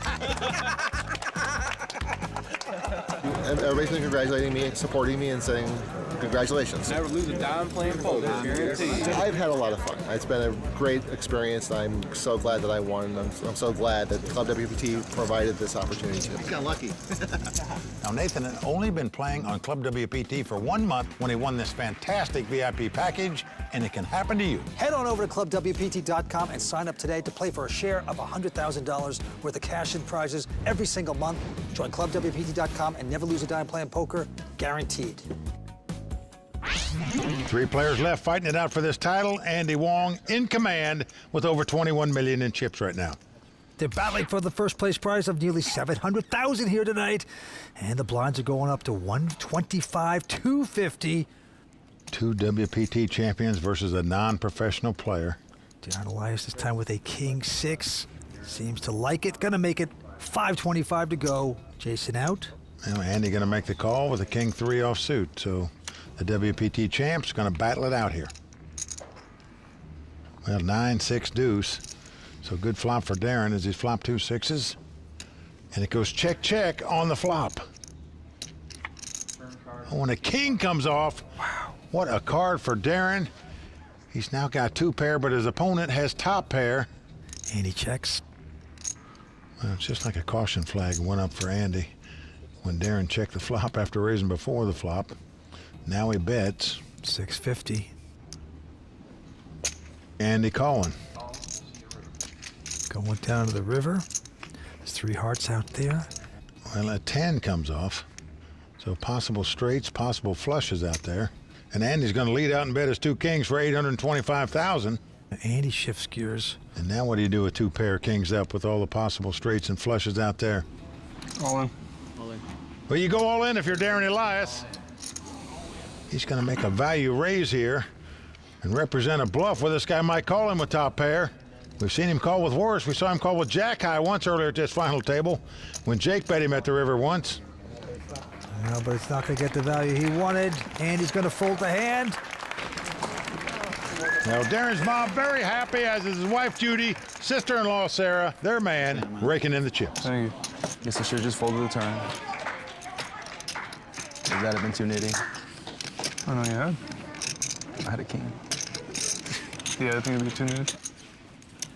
Well, Darren Elias needed that boost in chip count. Get back in the thick of things here.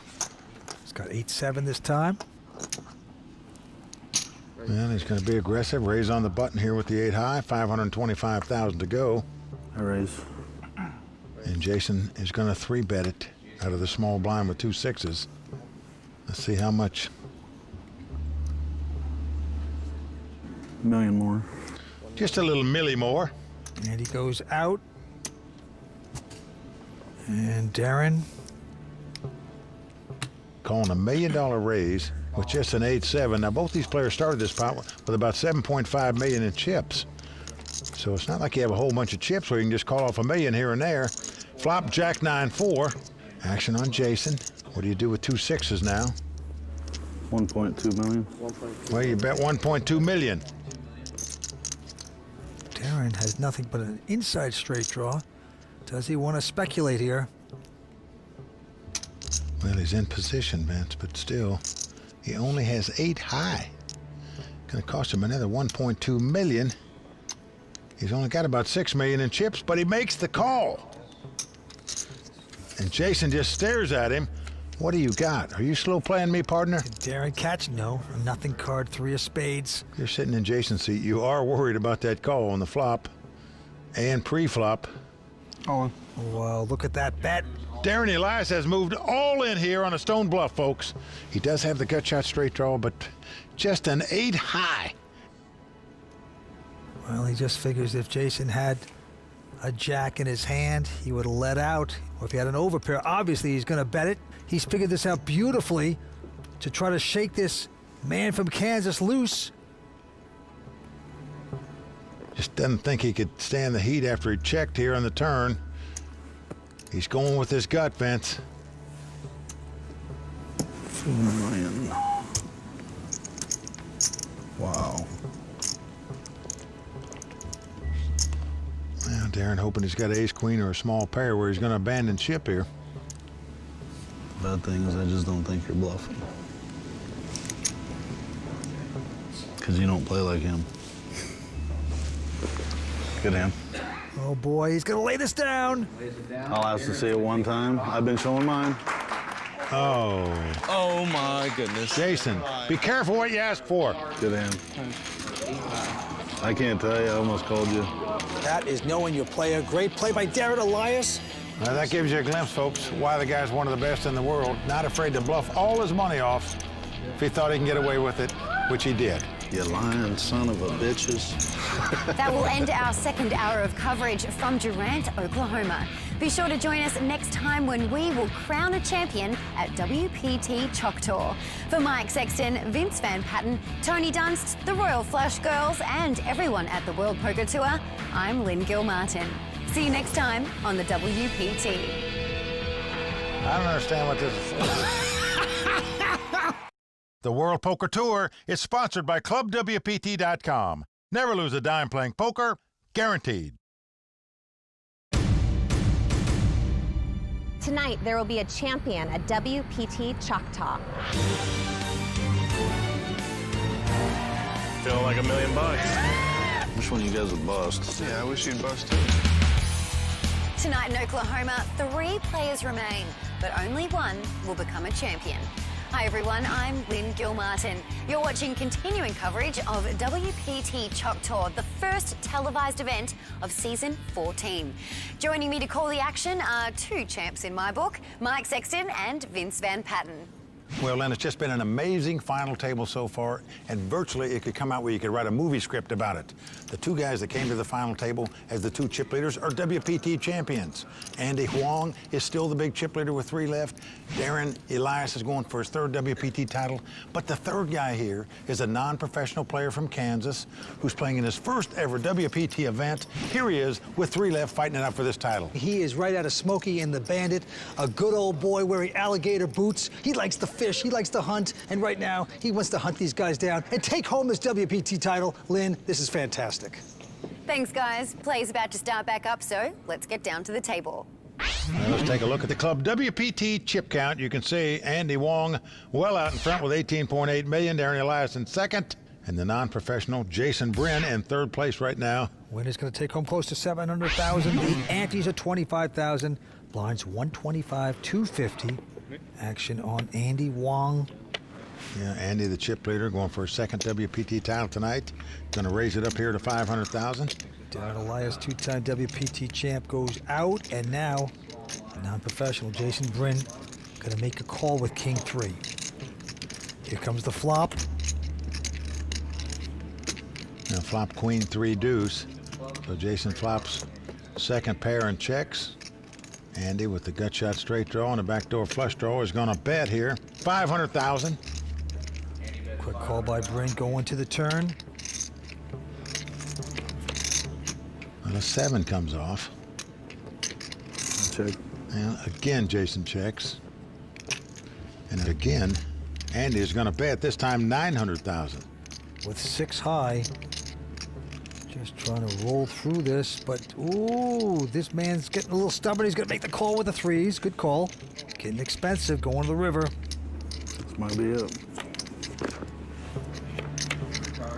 And a 9 comes off. Doesn't help Andy. No apparent help to anybody. Good. Jason checks again.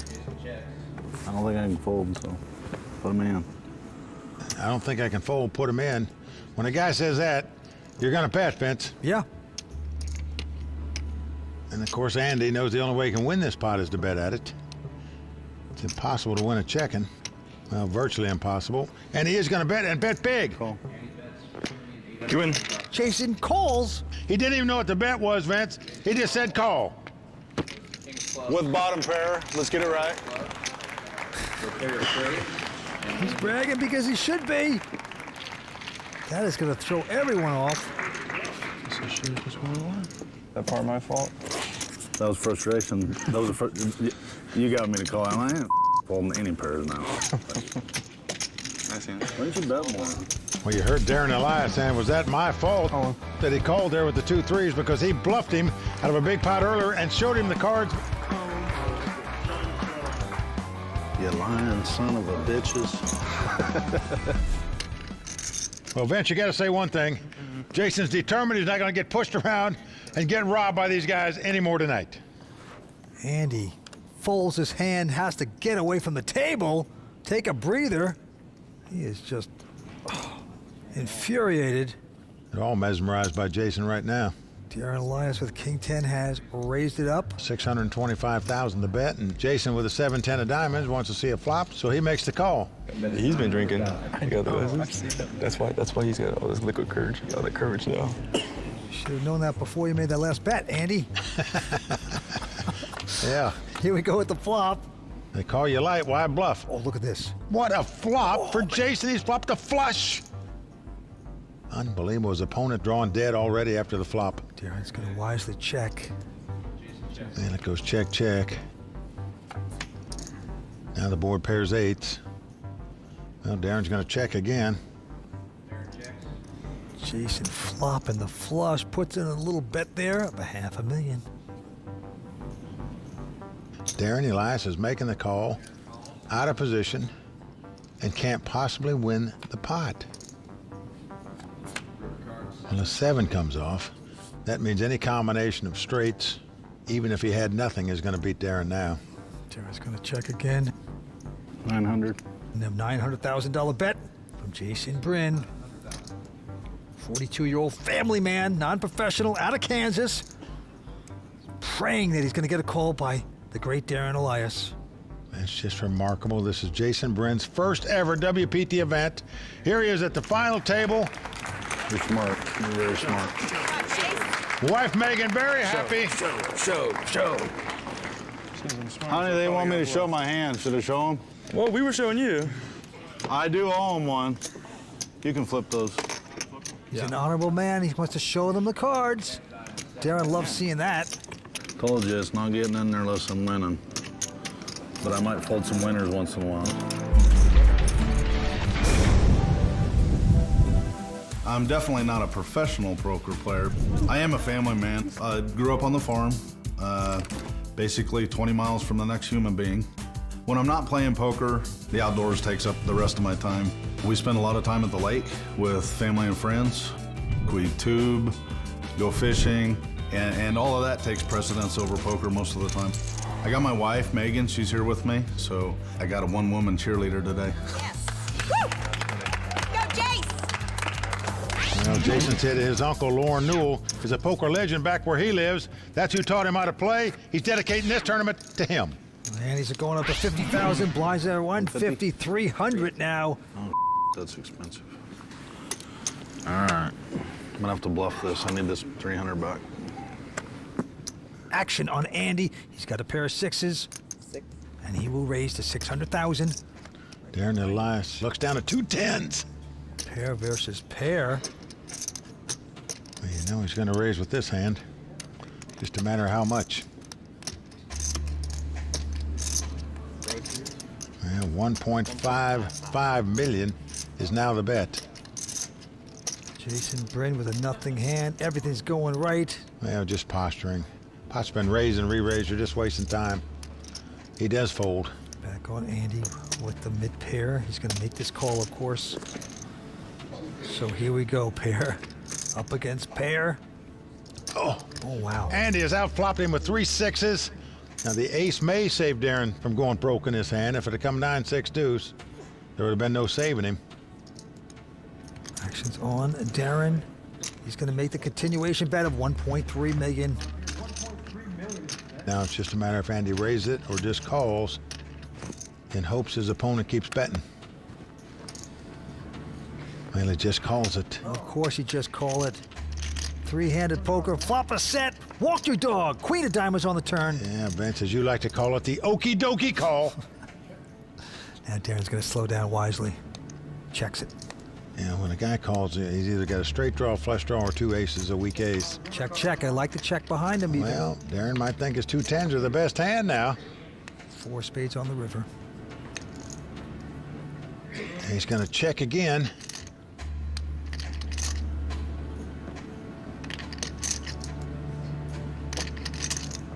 You know, the thing about it is this guy ain't worth a he ain't got all them chips. He can't bully people around. Oh, well said, cowboy.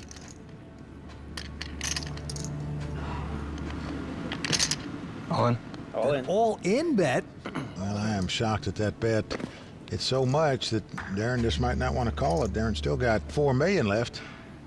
Does he want to put it in here with 2 10s? Now, he knows he can beat a flush draw and a straight draw, but basically, that's all he can beat. And he knows this guy's very capable of bluffing on the river. He's a very aggressive player, but do you want to risk your tournament life with just 2 10s? There's a couple of overcards out there.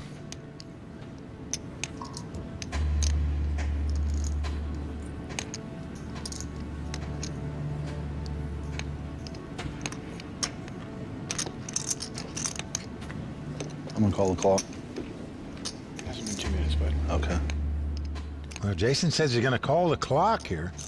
being told it hadn't been enough time, and Darren not happy about that.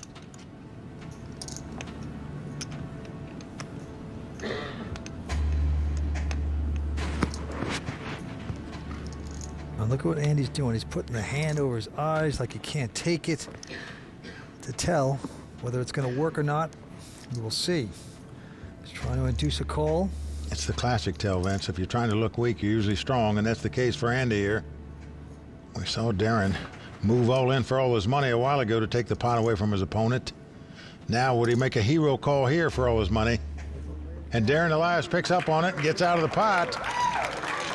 Oh. Much to the dismay of Darren's mom and wife and sister-in-law. Hey, just so you know, I wasn't calling the clock. I was winking at him, and I was shaking my head no. I hope so, man. Yeah, I was. When you look back, I'm like, oh, I don't want him to think that. Because I was like, hey, I was like this. Look, I was like, clock. And I'm like, no.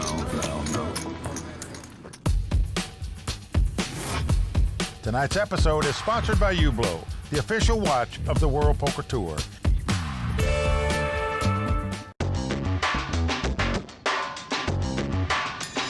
All right. Look at that. Money everywhere. They're giving it away here at Choctaw Casino Resort. Yes! Yeah!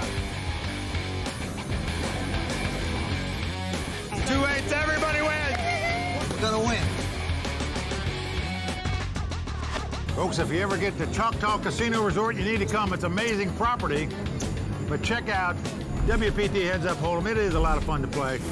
We've had fun all week long here at Choctaw. The spa, the pool, the great restaurants, and now this great final table. And we even won some money at WPT Heads Up Hold'em, Vince. It's on me, and Fold by Jason Bryn. Andy with a 10-7 of clubs, just calling. Check. And Darren has a Jack-7 of diamonds, but says, no, let's just see 3 cards. Well, Darren has his opponent dominated at the time, but no more. Andy Wong has flopped the top 2 pair. Darren with middle pair. And he comes out and bets 350, and he's going to get action by Darren. He's made the call. So the pot grows. Turn card is a Queen of Hearts. Again, action on Andy, and he's got 2 pairs, so he's going to bet 500,000. And as the cards lie, the only way Darren can win this pot is to catch a jack. He is in trouble. In trouble no more, as he makes 2 pair on the river, jacks up. Wow, what a catch by Darren. Amazing, and look at this. Andy's going to check it. Well, here comes Jason over to visit us. it's taken me a little time to figure out, but I got them both figured out. I'm going to win this thing. All right. I do. Jason Brand over to visit us. Says he's going to win this tournament. He's got confidence now, shooting these 2 WPT champs right on down. I got him knocked down into playing my game, to be real honest with you, and it's working. So we'll see. Little luck. All right. Well, let's keep it going. Thanks, guys. All right. See ya. Oh, Vince, I got to tell you, he seemed confident. He said, I got them both figured out. I'm going to win this thing. Who says that?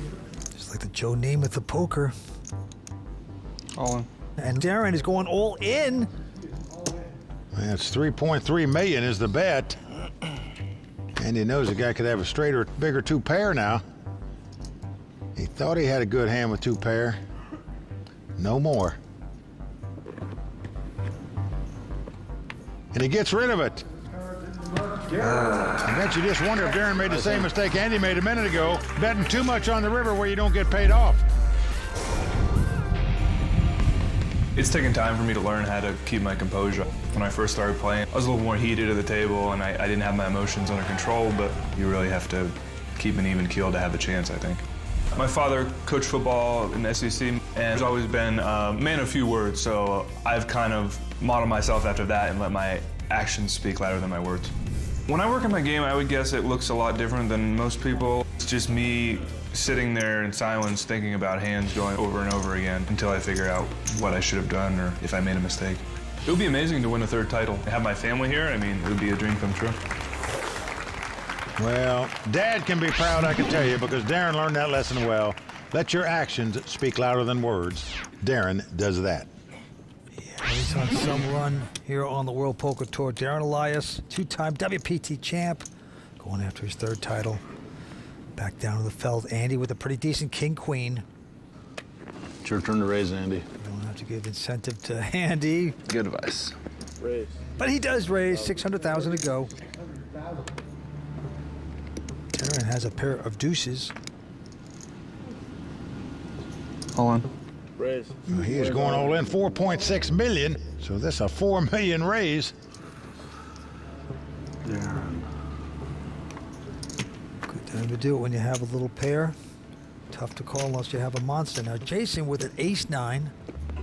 Well, Vince, it's the kind of hand you might play against one player, but I can't imagine you're going to play it against two. Andy raised. Darren went all in over the top. Like he just want to get away from it and just hope these two clash, where Andy might eliminate Darren, where he could play heads up for the title. But you never know with this guy, Jason. And I was pissed when I lost last time. I fold. Well, he does give it up. Call. And a quick call by Andy, and we're going to have a race for Darren Elias' tournament life. Good luck, buddy. Hey, what do you? Good luck, man. Thanks, man. You too. If the ducks are quacking, he lives on. If not, he'll be out in third place. Andy Wong with a huge opportunity to knock out Darren Elias.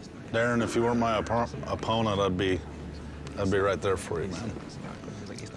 Darren's heard enough from this guy. Say, just get away from me with all the BS. Let me just win a hand. Here we go with the flop.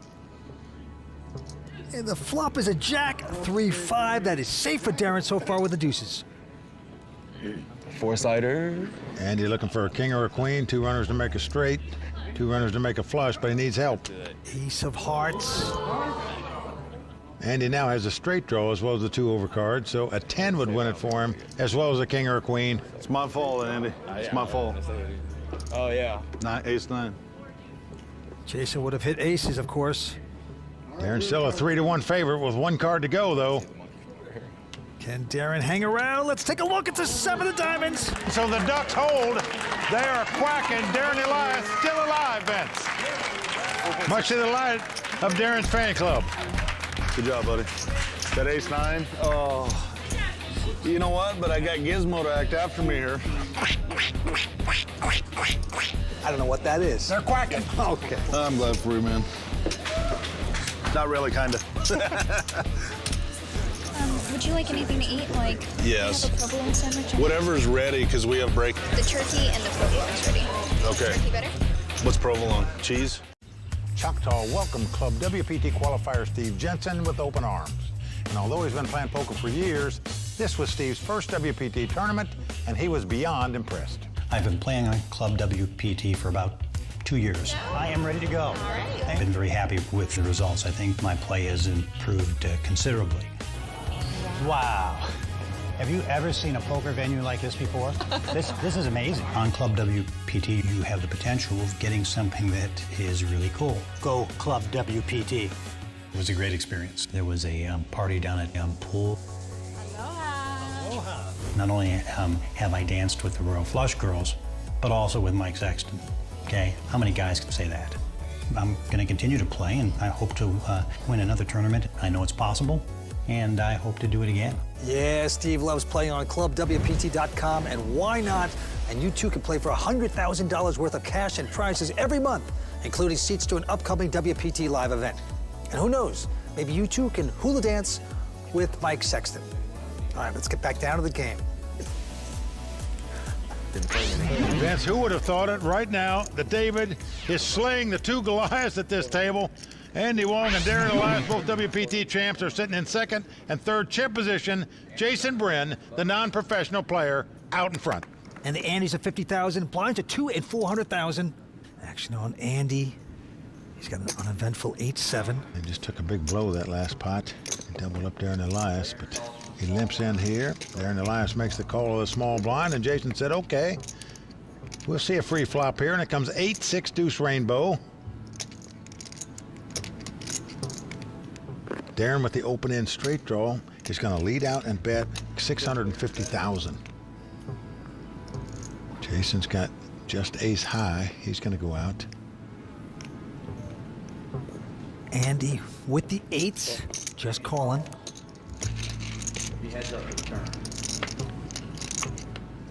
The ace comes off. Well, you see Jason flinching there. He would have had 2 aces and the best hand, but he's out. Action on Darren. $1.4 million is the bet here by Darren. Now Andy's got to figure out if the ace helped him or is he just bluffing at this pot. It's a nice call by Andy. Not easy to make it, folks, I can tell you, because you got to face another bet on the river. Going to the river, and Darren does not hit a straight. Hits nothing, in fact. He checks. Well, he's just waving the flag. Doesn't want to lose any more chips in this pot. Andy's going to win the pot with 2 8s. Darren Elias taking a little blow there, much to the chagrin of his fan club there.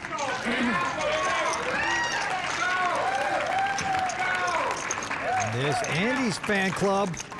I'm really lucky the turn wasn't a 5. Well, the beauty of poker is every card makes somebody happy. All right, on to the next one. Yeah, Darren with the queen 10. And he's on the button. He's only got about 12 big blinds. All in. He's gone all in here with the queen 10. Well, Jason with another ace high. He'd have won the last 2 pots he played with the ace high, threw both of those away. Let's see what he's going to do here. 5 million? Well, 5 million is the bet. Can I have his hand? Yeah, Jason opting to throw his hand away. Oh, wait, hold on. Oh, look at this. Andy's sweating. He sees the first one he kind of likes. 5.3. Tough decision here for Andy. 5 million here. That's what it's going to cost him. Just hard to call here with just king high against a tough player like this. We know if he does, though, of course, he would be dominating at this point against Darren Elias. A shot of taking the 2-time WPT champion out of this. He's on the fence. But he's going to do it. Well, he is gambling here in my mind, but what a call it is by Andy. I had a ace again, but I can't do nothing with you guys behind me. Good luck, buddy. Darren Elias hanging in there by dental floss. Yep, Darren Elias looking for some lucky ladies to show up. He's got some lucky ladies in the house with him. His wife, her sister, his mom. But right now he wants to see some ladies on the board. You know, Andy very pleased that he made this call. He's got the best hand. Can it hold up? Flops a 6-5-3, but 2 hearts. Well, that makes things worse for Darren. He now can't win the pot with the queen of hearts. So he's got 2 outs. Nice flop for Andy. Here comes the turn. It's another heart. Well, it's a heart. It's over. That's going to do it for 2-time WPT champion Darren Elias out tonight in 3rd place. Nice meeting you. Hey, I'd like to hook up with you. You on Facebook or? Yeah.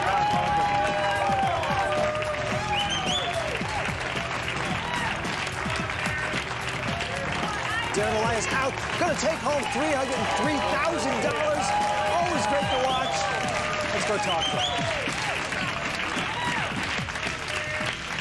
Pretty disappointed. It was a tough day overall. Didn't make a lot of hands, so I think I did the best with what I could. I think Jason was unpredictable. I know he's giving Andy a little trouble, but yeah, he certainly has a chance to win a WPT title here. Well, it looks like it'll be 3rd place and not a 3rd title for Darren Elias this evening. Heads-up action at WPT Choctaw between Andy Wong and Jason Bryn starts right after this. The heads-up battle is about to begin here at the Choctaw Casino Resort between Andy Wong and Jason Bryn. Royal Flush girls Risa and Marilyn have brought out the money these 2 are playing for, plus an exquisite U-Blow watch to be awarded to tonight's champion. Before play gets started, check out the conversation I had with both players. Jason, you're playing your first WPT main event. Here you are, heads up for the title, and you've certainly held up against these pros. You know what? Andy and Darren, it is.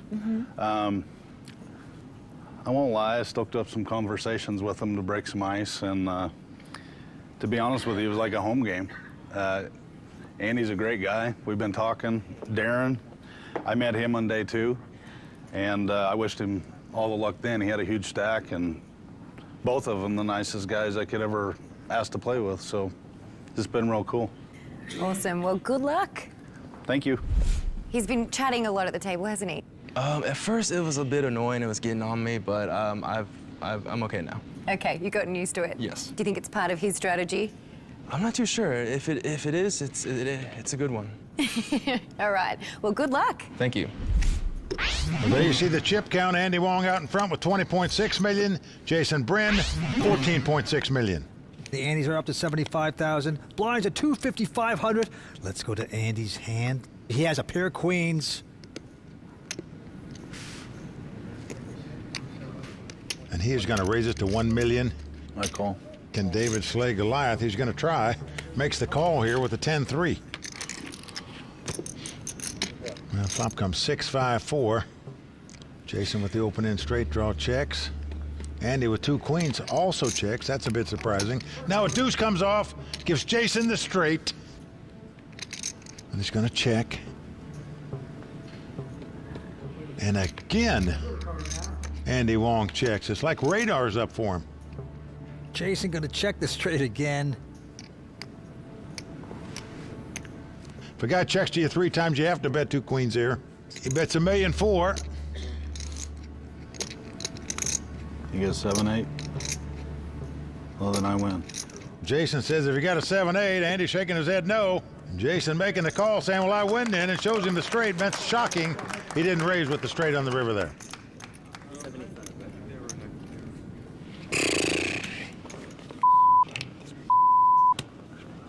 Now, Andy's shaking his head because he says, how could the guy call me with a 10-3 and then beat me in that pot when I had 2 queens? Check.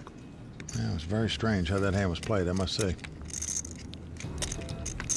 10-8 versus 6-3 here, and the flop is a 5-3 deuce, giving Andy 3s. Andy's going to bet 500,000. Is it 5 or 6? And Jason calls with just 10 high, Vince. What is going on? Slop time Well, right now now. an 8 comes off where he's got the best hand with 2 8s. And he checks again. Jason's going to take advantage of that. That's 800,000 with his pair of 8s. Well, you can't blame him, Vince. He's going to call apparently to try to steal the pot, but now he's made 2 8s. Now he's got the value bet in there, but with the flush draw and the straight draw and 2 3s, Andy makes the call. And now another 8 comes off, so 3 8s. Well, Andy checks. Jason with 3 8s now. Wondering how much he can extract from his opponent. I call. Call? Call means he checks, Vince. He checked 3 8s on the river. Now that is puzzling to me. I felt like you were slow playing me there for some reason. I got this. It's impossible. Well, Vince, there's a value bet that he missed 1,000%. It's impossible. I didn't see you checking back there. No, I had a smaller pair. I thought you had a flush and needed me to bet into you. No, I wish. The straight was out too. Yep, a lot of things. Well, Vince, at one point in this tournament, Jason was down to 5 big blinds. He actually called the camera crew over and said, come and take a picture of this. Roll the cameras. This will be the biggest comeback of World Poker Tour history. Cheeky! Wow. What a prophet he could turn out to be. Cheeky is actually Darren Elias' pet name. What a comeback. But I got to tell you, the last 2 hands, very puzzling to me. No raise before the flop here. Queen, Jack, 6. Well, Jason's going to check. Andy quickly checks the king high behind him. Now a 5 comes off. Now this gives Jason an open-end straight draw and a flush draw. But he's going to check it. 800. Well, 800,000 is the bet by Andy. He's the best hand with king high and a flush draw that's no good, but I'm sure he was betting, just hopes to pick the pot up right there. That didn't happen, because Jason has made the call with the open-end straight draw and the flush draw. Hoping to catch. Can he? No. 8 of hearts. Well, Jason now knows the only way he could win this pot is to bet at it, and he's going to give it a try, Vince. 1 million is a bet. And it's hard to call with Andy's hand here, Vince. You just have king high. What can you possibly beat? Andy has to fold the hand. Jason looking good as his wife looks on. That flop hit me hard, but the diamond slowed me down. He's just talking mumbo jumbo now. We are in the twilight zone, and Jason Bryn is the star.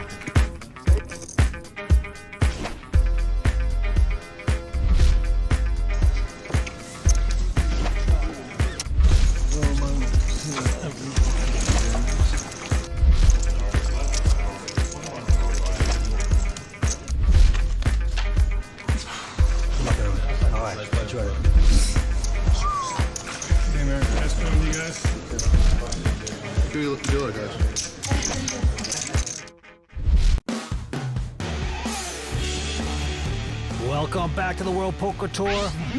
We're the WPT Choctaw. The heads-up battle continues. And we have an upset in the making. Jason Bryn from Kansas with 24 million out in front. Non-professional player. Andy with about 11 million. Here we go. Andy with a big hand this time. Ace-King. And it's suited.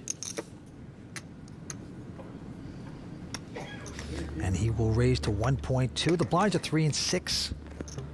Makes the min raise. Jason's going to stick around with a 7-3 of diamonds. Well, we've seen he plays about every hand here playing heads up. And he's outflopped his opponent again. He's got bottom pair, 2 3s. Jason's going to check the 3s.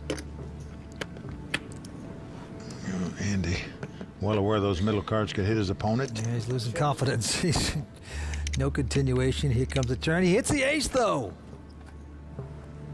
Jason checks. Oh, that's beautiful. Top pair, top kicker.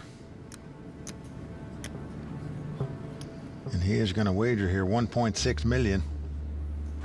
3.2. Oh, and look at this. The min raise out of Jason here. That's very scary. Well, Vince, he could have a flush draw. He could have a straight draw. If he's got 2 pair, you're just done. But I would raise him right here in case he was on a drawing hand. Andy making the call. So we're going to the river. This gonna be it? Probably. Going to the river. 4 hearts comes off. Action on Jason. All in. Well, he's gone all in here. What pressure he is applying to Andy. Well, Vince, it is tough. I say it's tough because Andy's still got over 6.5 million in chips if he folds where he can play on, but if his opponent's really got this hand, he's going to be broke. And as you can see, he is very antsy right now.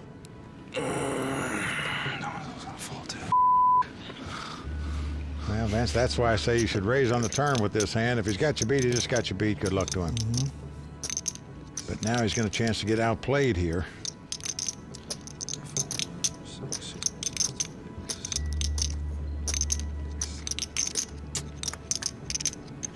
He's got him doing the chicken dance here.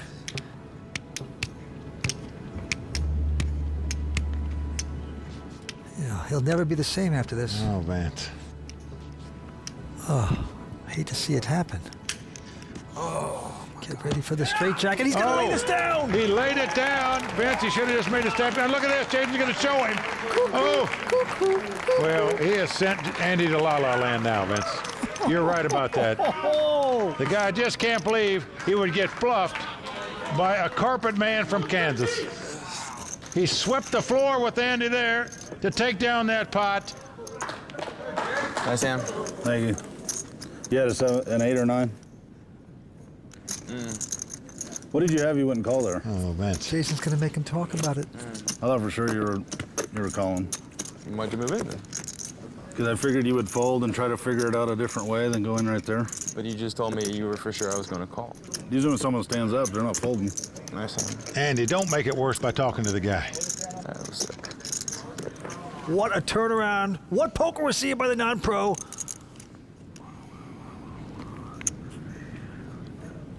I'm all in. Raise. Plays all in. Call. All in and called. Andy is dominating him here. Great shot to double up and get right back in the thick of things. Hey, bro, you know what's so sick? It was like, he did the thing. I was like, oh my God, I have to call. And I'm looking at him, how can he bluff though? The ace is my card. How can you turn into a bluff? I'm like, you know, I'm like, how can he be bluffing here? But then he did it. I was like, I need a 5. Diamonds. I was like, how can he do it? But he didn't think they were talking about pick up his hand. I was like, how does he? How is this possible? Oh boy, he's gonna need therapy after this. Oh man. God, this guy's a beast, dude. He is not a beast. He's Heads up wizard. You're so stupid. I was gonna play it. I didn't know what I thought about it. I didn't know how that works. It's all good. It's like, how would he? I think you're gonna have to visit Jason on the farm, spend a few months with him, talk it over. Oh boy. Get some R&R. I'll tell you, Andy's liable to get himself a place on the farm not 25 miles from anybody either after this. He did it. He moved it so high. Oh. It's so high, dude. Title on the line right now, though. Can a 5 hit? No, it's a jack, a deuce. Good for Andy, hitting jacks. Good, it's putting it mildly, Vance. Jason must catch 5-5 to win the pot. He wins. Good hit, Andy. Thank you. Here comes the turn. Do you want to see a 5? Nope, it's a 9. That is safe. Andy gonna double up there. Do over. Start over. Except I should have taken the lead back if I would have called that here. Wow, 3-7. You're sick. At ClubWPT.com, you can play for a share of $100,000 worth of cash and prizes every month. So we don't need to make this spot too flashy. Not at all. We don't need to. But ClubWPT.com. Never lose a dime playing poker, guaranteed. Welcome back to the Choctaw Casino Resort in Durant, Oklahoma. For additional analysis on tonight's play, let's turn to Tony Dunst, who is standing by in his brand new Command Central. Poker audiences have always loved a talkative player, even if it's love to hate. Whether it's the playful banter of Daniel Negreanu or the volcanic eruptions of Phil Hellmuth, it's just more fun when there's a character on the table. Tonight's final table offers up a real talker, but will he say too much or just enough to psych out his opponents? Let's break it down. Did you fold, Pinocchio? I like hitting the river, man. You lying son of a bitches. Jason is a natural talker, and he's clearly aware that his three-handed opponents, Andy Wong and Darren Elias, are more experienced than him. While Darren never loses his cool, I think it's obvious that Andy has become affected. He's giving Andy a little trouble. Not that I blame him. First, there's Jason's brag after slow-rolling his straight. You get 7-8? Well, then I win. Then he announces call when he intends to check after missing the easiest value bet ever. There's a value bet that he missed 1,000%. Then he pretends to have it after bluffing with 4 high. Flop hit me hard, but the diamond slowed me down. And finally, after his huge bluff with bottom pair, he needles Andy about the hand he folded. What did you have you wouldn't call there? I thought for sure you were calling. All the bluffs, banter, and bad beats have left Andy so shell-shocked I'm all in. Call. that he can't even enjoy doubling up next hand. I should have taken the lead back if I would have called that here. Boy, he's gonna need therapy after this. It's rare to see such relentless table talk, and while I can't speak for everyone, I'm guessing you at home must love it. And as for Andy, oh, he hates it. Heads up wizard. Well, Vince, the beauty of poker is David can slay Goliath. We might see it tonight. You have to be a heads-up wizard.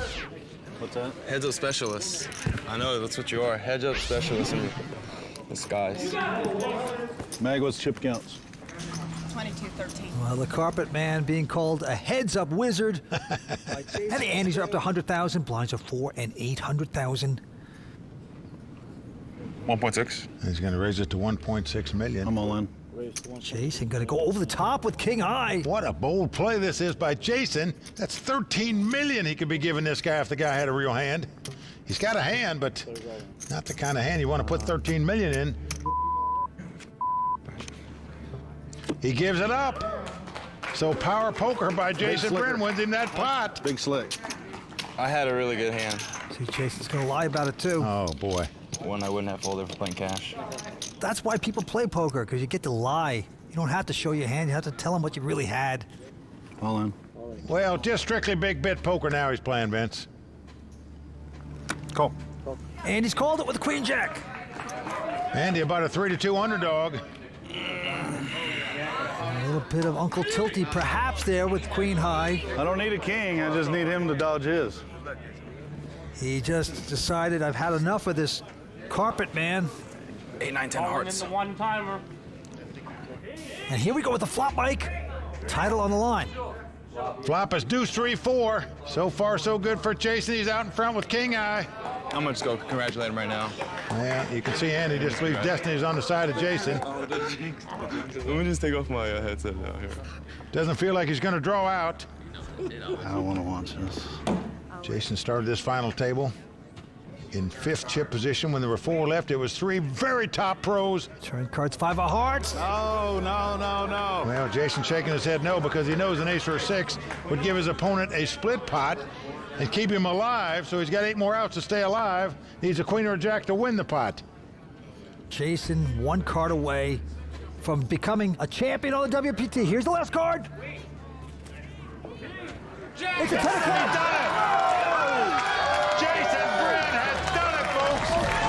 He has come back and taken this title in his first ever WPT event. Incredible. Vince, you just got a feel for Andy Wong. He dominated this final table early on, and then Lady Luck just abandoned him, especially in this heads-up battle. Can't believe I let him bluff me. Jason Bryn is the champion of the big upset here at Choctaw. But right now, let's talk to our runner-up, Andy Wong. Really disappointed. I mean, words don't even describe how disappointed I am right now. Gotta chalk it up to Jason, though. Put on a hell of a match. In the end, I just came up short. I don't know. I felt like he was just catching the deck against me, but he might have not have been and just outplayed the hell out of me. I honestly, I don't know. Now, let's talk to our WPT Choctaw champion from DeSoto, Kansas, Jason Bryn. Tell us how you're feeling right now. It's amazing. It's truly amazing. So throughout the day, I had my doubts when things weren't going good, but I turned up the heat. Well, you did indeed turn it up. In addition to nearly $700,000 in cash, you get your name engraved on the WPT Champions Cup, and you also get this beautiful Hublot watch to commemorate your victory. Thank you very much. Once again, let's hear it for the WPT Choctaw champion, Jason Bryn. Lynn, back to you. How exciting for Jason Bryn, the inaugural WPT Choctaw champion. For Mike Sexton, Vince Van Patten, Tony Dunst, the Royal Flush Girls, and everyone at the World Poker Tour, I'm Lynn Gilmartin. See you next time on the WPT. I don't understand what this is for. The World Poker Tour is sponsored by ClubWPT.com. Never lose a dime playing poker, guaranteed. The Legends of Poker starts now on the WPT. Feeling like $1 million. I need to get all the chips. It's not enough. Tonight in Los Angeles, it's high-stakes poker action at its finest with a legendary title on the line. Good evening, everyone. I'm Lynn Gilmartin. Since the first season of the World Poker Tour, the Bicycle Casino has played host to the always popular Legends of Poker. And this week, poker pros and local heroes alike took to the felt with one goal: to become a WPT champion. Someone's got to take it. As players took their seats, Mike Sexton kicked off the festivities. Allow me to welcome you to the Bicycle Casino for the Legends of Poker. We want to wish all of you the very best of luck in your quest to make it to the final table. Let's get this party started. Dealers, shuffle up and deal. Split into 3 starting days with the option to re-enter, players took their seats, including poker pro Jeff Madsen, defending Legends of Poker champion Harry Aratunian, and season 13 Borgata Poker Classic champion Aaron Mermelstein, who was off to a strong start. I got a tougher table draw. Sean Winter came in. Harry, who won this event last year, came in. But I'm still probably one of the top 5 chip stacks, so been a decent level. As the field began to thin out, some took advantage of the late registration, including season 14 WPT Choctaw champion Jason Bryn, 2-time WPT champion JC Tran, and our own Mike Sexton. Here we go. I decided to enter late on day one. Let's see what happens. Kind of fired up fast. Speaking of fast, JC Tran went on a rush and began to drag in pot after pot. Unfortunately, the late start didn't help everyone, and it was an early exit for Mike Sexton and Jason Bryn, both who promised to return. See you guys. At the end of the day, 171 entrants had fired a bullet, with 68 survivors returning to play on day 2. Chip leader JC Tran finished happy about his decision to play day 1A. I wasn't sure if I was going to come here and play day 1, but then I figured, you know what? Let's come over and gamble up. And it worked out, yeah. On another beautiful Southern California day, hundreds of poker players descended on the Bicycle Hotel and Casino for another chance at becoming a legend of poker. Final table. Some were returning players who had busted on day 1A, like WPT champion and amateur philosopher Phil Luck. You know, you don't just float. You have to watch the old archives. You know, I wonder if surfers watch poker archives in order to strengthen their game. Players were also hoping to hit a royal flush and win a free cruise, courtesy of the Royal Caribbean International Royal Flush Bonus. Season 13 Seminole Hard Rock Poker champion Griffin Paul knocked out the short-stacked Scotty Wynn with a less than premium hand. Yeah, I picked up the deuce 7, so I was like, I'm gonna call. 7 deuce off? Really, dude? Busting. Yeah, it was fun. 214 entrants took a shot on day 1B. At the end of the night, it was Russian poker pro Leonid Markin who captured the chip lead with 203,000, with 80 players surviving. As day 1C got underway, the line at the cage stretched around the corner as hundreds of players waited to take their shot at the title, including Anthony Zeno, who was playing in his very first tournament at the Bicycle Casino. The WPT Player of the Year last year, Anthony, tell us, can you repeat? Nobody's ever repeated as Player of the Year. Can you do it? Oh my God, yes, I can do it. There you go. Also buying in was Vince Van Patten, who was coming off of a 14th place finish at WPT Choctaw. Going for his third cash in a row on the WPT. He's going deep. Can you do the hat trick? What about it? I'm gonna try, but what are you doing? Well, I'm getting ready to fire another bullet. The total field size swelled to over 700 players and would continue to grow, with registration open up until the start of day 2. And while day 1C saw plenty of new faces show up, some previously busted players were taking another shot at advancing. 3 times a charm. All right, no more dancing this is. I got a bag up today, I promise you. But as some players were able to accumulate chips, others found themselves belly up, including our own Vince Van Patten. Local player David McCaw finished the day as chip leader with a massive stack. All told, the day saw 336 entrants, with 136 players joining the previous day 1 survivors to battle it out in day 2. Legend to be. Before day 2 got underway, a huge line of last-minute entrants poured into the tournament, including several WPT champions: John Hennigan, Matt Salzberg, and Freddie D. Another WPT champion, Will Fiala, had his eyes on the ultimate prize. This is my friend Wild Bill Hickok. His brother is sitting on the mantle in my house at home. He wants to see him, he misses him a lot. So I'm gonna bring him home after this event when I bust everybody's ass. Early in the day, the bust-outs began to pile up, including reigning Legends champ, Harry Aratunian. No repeat, man, no repeat. Another WPT champion hitting the rail was a disappointed Matt Salzberg. 0 for 2015. Ace King against the worst ace for my life on the line. Let's take up bingo. Midway through the day, the tournament staff released the official numbers. 786 entries created a prize pool of over $2.6 million. 72 players would make the money, with first place taking home nearly $700,000. The rest of the room went on break with a huge hand developing. Freddie D put recent WPT Choctaw finalist Jake Schindler to the test for all his chips. I call. Ace King. Jake finally made the call, and Freddie turned over Ace King for 2 pair, sending Jake to the rail. Oh, I need to get all the chips. It's not enough. Jake was among a long list of day 2 bust-outs that included Eddie Sabat, Will Fiala, and Jake Baisley. At the end of the night, 75 players remained, including plenty of notable players at the top of the chip counts. Two-time WPT champion JC Tran continued his strong performance from day one to finish day two in 8th place, but the top spot belonged to poker pro Michael Wang, who finished with the chip lead. 832 going into day 3. We'll see how it goes. Long way to go, we'll see. With only 72 of the remaining 75 players making the money, there was plenty of tension in the room at the start of day 3. It's just more stressful because I'm like just thinking about the dream, you know?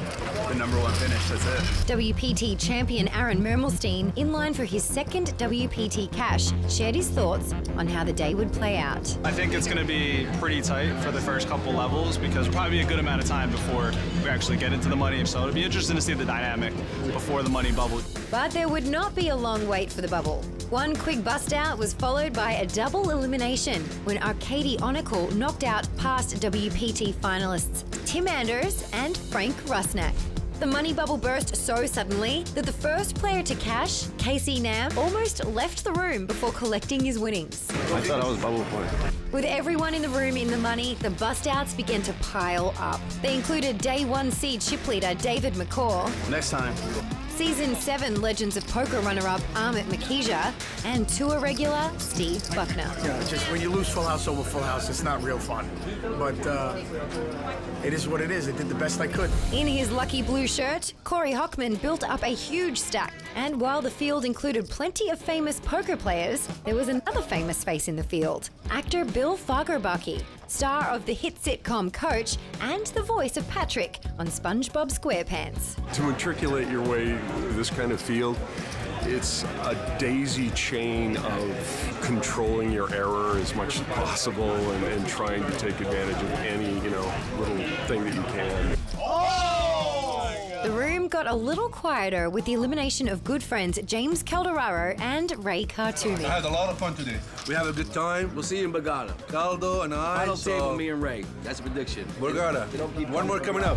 Near the end of the night, Corey Hochman was all in on the flop in a huge hand against genetic engineer Mike Shariati. Mike had Corey covered and was ahead with his pocket tens for 2 pair. Corey needed a spade, an ace, or a king to survive. No help on the turn or river sent Corey packing in 18th place. That's it. Show's over, but it was fun. When play ended for the night, 15 players remained. Day 2 chip leader Michael Wang finished in 2nd place with just shy of 2.8 million. The top spot went to former poker pro and current restaurant owner Aaron Kweskin. Probably best tournament poker day I've ever had. Ended with just short of 3 million chips. Except Freddie Deeb just schooled me out of a couple $100,000 on the last hand. As the final 15 players took their seats on day 4, hoping to make the televised final table, one player, 2-time WPT champion Freddie Deeb, felt pressure-free. I'm always comfortable when I'm playing. Well, I'm sure some of them going to be playing very tight, trying to make the TV table, so I'm going to try to take advantage of that, probably. Freddie drew first blood, knocking out poker pro Chris DeMacy in 15th place. Chris was followed out the door by poker pro Joseph Chong, who busted at the hands of another pro, Brent Roberts. Then, in one of the biggest hands of the tournament, Brent was all in and called in a hand against WPT champion Griffin Paul and Season 12 Legends of Poker finalist Alex Massick. Nice. Brent had both players covered, but they were way behind Alex's pocket aces. The Jack 10-9 flop gave Brent a glimmer of hope with an open-ended straight draw. A 5 on the turn eliminated Griffin. Alex had to fade a queen or a 7 to win the huge pot, but was devastated when Brent spiked a queen on the river. Nothing can be said. That's pretty sad. Shortly after, the field reached 10 players and combined to one table. When you play tournaments, you go through runs where the deck just crushes your soul. And I've had actually 3+ days now where the deck has not crushed my soul. It's just been kind of a serendipitous event for me so far. But after running so well, the deck caught up with Bill. All right, I'm all in. After Freddie Deeb 5-bet shoved all in, Oh, what's hell? Let's go. I call. Bill called with pocket queens and Freddie turned over pocket kings. No help on the board sent Bill home in 10th place. I'll be replaying that one for a while. Down to 8, the remaining players battled with chip stacks rising and falling, and short-stacked players like Craig Chait and Stan Jablonski carefully picking their spots to avoid elimination. Mike Shariati, who was in the middle of the pack, went on a rush, knocking out Spike Lee in 8th place. And soon after, called the all-in of Day 2 chip leader Michael Wang. Michael turned over pocket jacks, but was in trouble when Mike turned over pocket aces. No help on the board sent Michael home in 7th place. I feel like I played well today, overall. Hopefully I'll be back at some point. With Michael's bust out, the final table was set. Aaron Kweskin would lead a talented group of players that featured one of the all-time greats, Freddie Deeb, who had a chance to win his 3rd WPT title. Here now to give us more insight on this final table are Mike Sexton and Vince Van Patten. Now, gentlemen, since the first ever WPT final table, Freddie Deeb has remained a fixture on the tour. What do you attribute to his success? Well, Lynn, Freddie Deeb is a 2-time WPT champ, but he is old school. This is his 7th WPT final table, and by comparison, the other 5 players at the table, this is their first. Because of his vast experience and because he's sitting right behind the chip leader, Aaron Kweskin, I look for Freddie Deeb to capture his 3rd WPT title tonight. Let's see if he can do it. But Vince, Freddie won't have an easy time trying to capture his 3rd WPT title. Who do you see as his biggest competition? Well, Lynn, obviously on his right, Aaron Kweskin. He is a local, a self-proclaimed maniac at the table. He will be very, very aggressive. He's a tremendous player. Mike Shariati, also a player that just a few weeks ago here at the Bicycle Casino picked up $275,000. He is hotter than a cup of coffee at the local gas station. This is a very tough bunch. All right, guys, and before the players took their seats, we caught up with the 2-time WPT champ, Freddie Deeb. Definitely, I'm going to win this tournament. That's my plan. My strategy works. That's why I do good in tournaments, because my strategy does work. If you have experience, you know, you got to have some kind of an edge. Who will take down the Season 14 Legends of Poker title? Action begins right after this.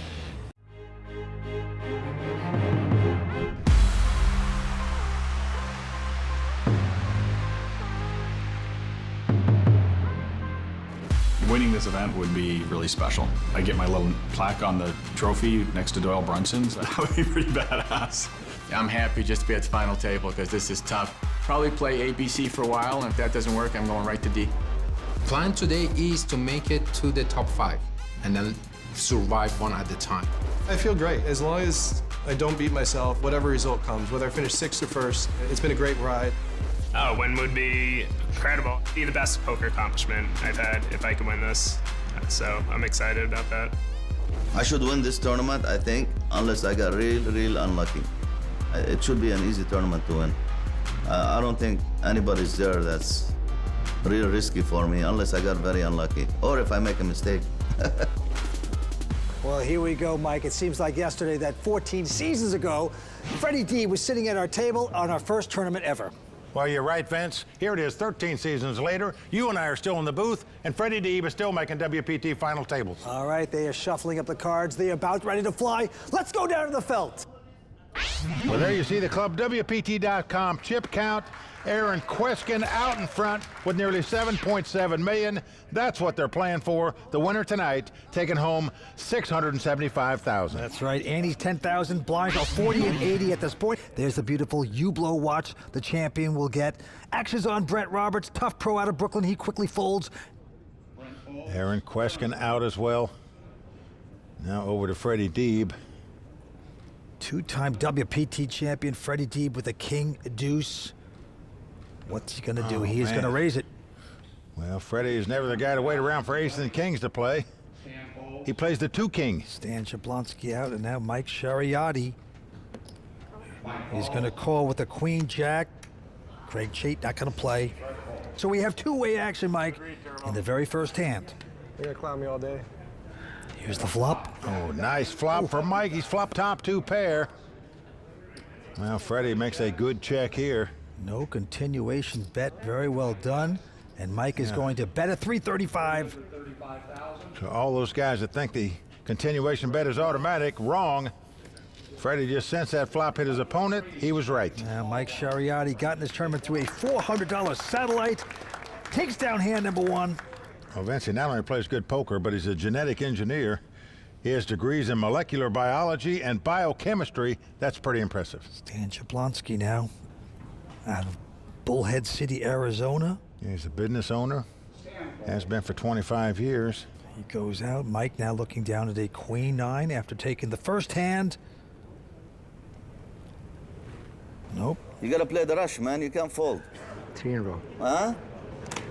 I got my threes, so. Well, you gotta keep playing every hand till you lose one. Craig will fold. And now Brent Roberts with queen five of clubs. Sees an opportunity. He will raise to 175.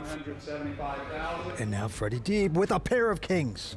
Well, you knew what was going on. I'm gonna re-raise this one. That's why you folded, right? I folded. I raised. Freddie heating up with a big hand. 600 more. Brent was just taking a stab there. Has to fold a hand. And Freddie Deeb takes down that one. Doesn't even have to see a flop. Vince, I was almost wondering if we were in the right building tonight for a World Poker Tour event, because nobody at the table is under 30 years old. There's no hoodies. There's no sunglasses. Are we in the right place? All right, back to the action. All right, Craig Chait, the 34-year-old, moving all in here with ace-jack. How much is it? Couple folds around to Freddie Deeb, who has picked up ace-king. 855. All in for 855. What he's contemplating here is whether she call or re-raise to shut out the blinds. He's got a huge hand. Poor Craig. Make it 17. Could become the victim, and there's the raise. Yeah, that's what Freddie has done. Re-raising to try to shut out the blinds. Stan Jablonski not going to call with the 9-6. Yeah, but now Mike Sciariotti's got ace-9 of spades.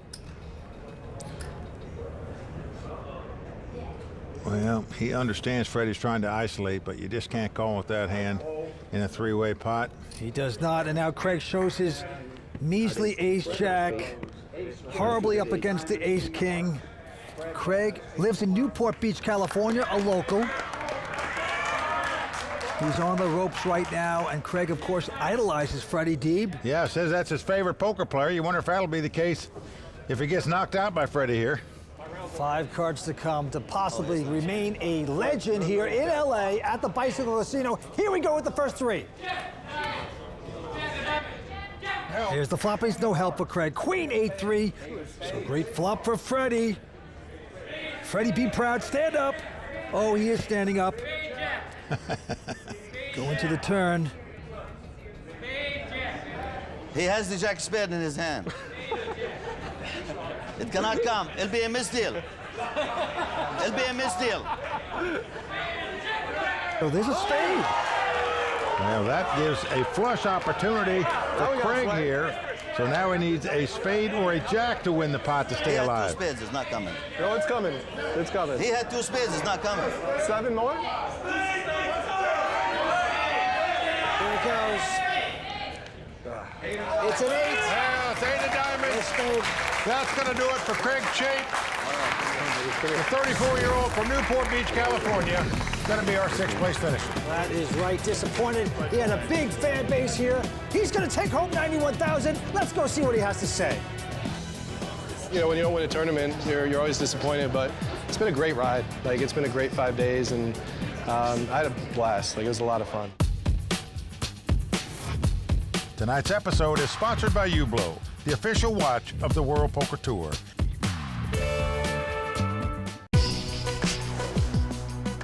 Welcome back to Los Angeles and the Bicycle Hotel and Casino. 5-handed poker. Aaron Queskin from Huntington Beach, California, out in front right now with just over $7 million in chips. Mike, I'm sorry. Half the crowd was with the guy that got busted. They left. More than half. Huh? More than half. Well, that's true. Craig had a lot of fans out here, and they did disperse, but let's get back to this action. Couple folds around to Brent Roberts from Brooklyn. He's got ace-queen. He'll raise it to 175. Yeah, Brent, the youngest player at the table, had 30 events. I can't remember when we've had a final table with nobody in their 20s. Aaron Queskin has called with a pair of 5s. Don't say I never fold my big blind when you raise, okay? That's first. And the flop is a Jack, Jack 4. Well, Aaron's going to check the 2 5s. Here comes a continuation bet by Brent.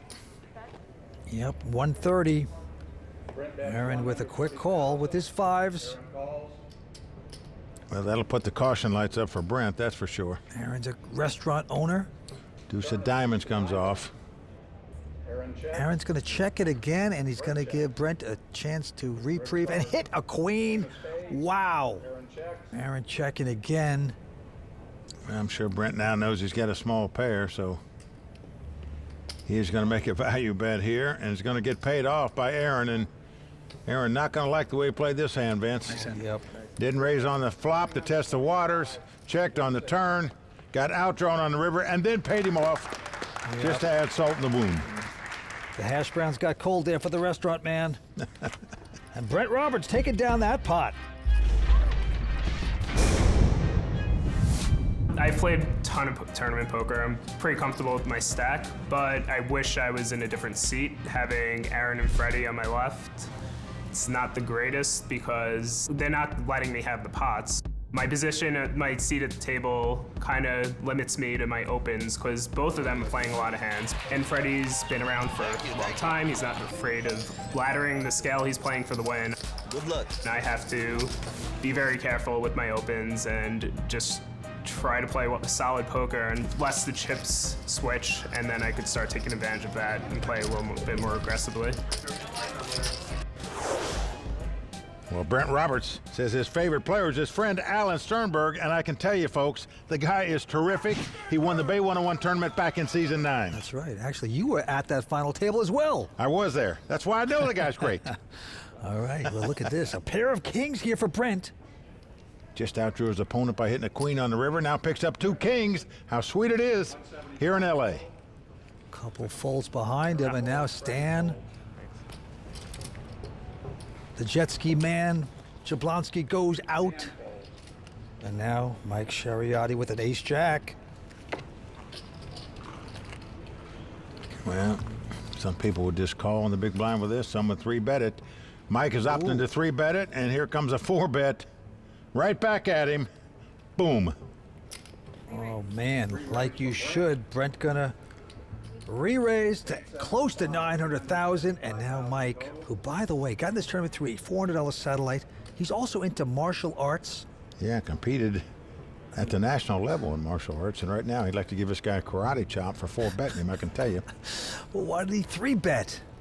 Too aggressive, Mike, and he has to fold a hand. Well, a good laydown by him, and Brent Roberts picking up the second pot in a row. That good? That good? Maybe. Maybe. Maybe. Maybe. That's an interesting answer there, Brent. I like it. Vince, the guy's got 2 kings. His opponent folded. He said, maybe I had the best hand. Oh, man, you play poker to lie. Just get out there and lie when you can. It's a cinch you had the best hand. The guy's not laying down aces.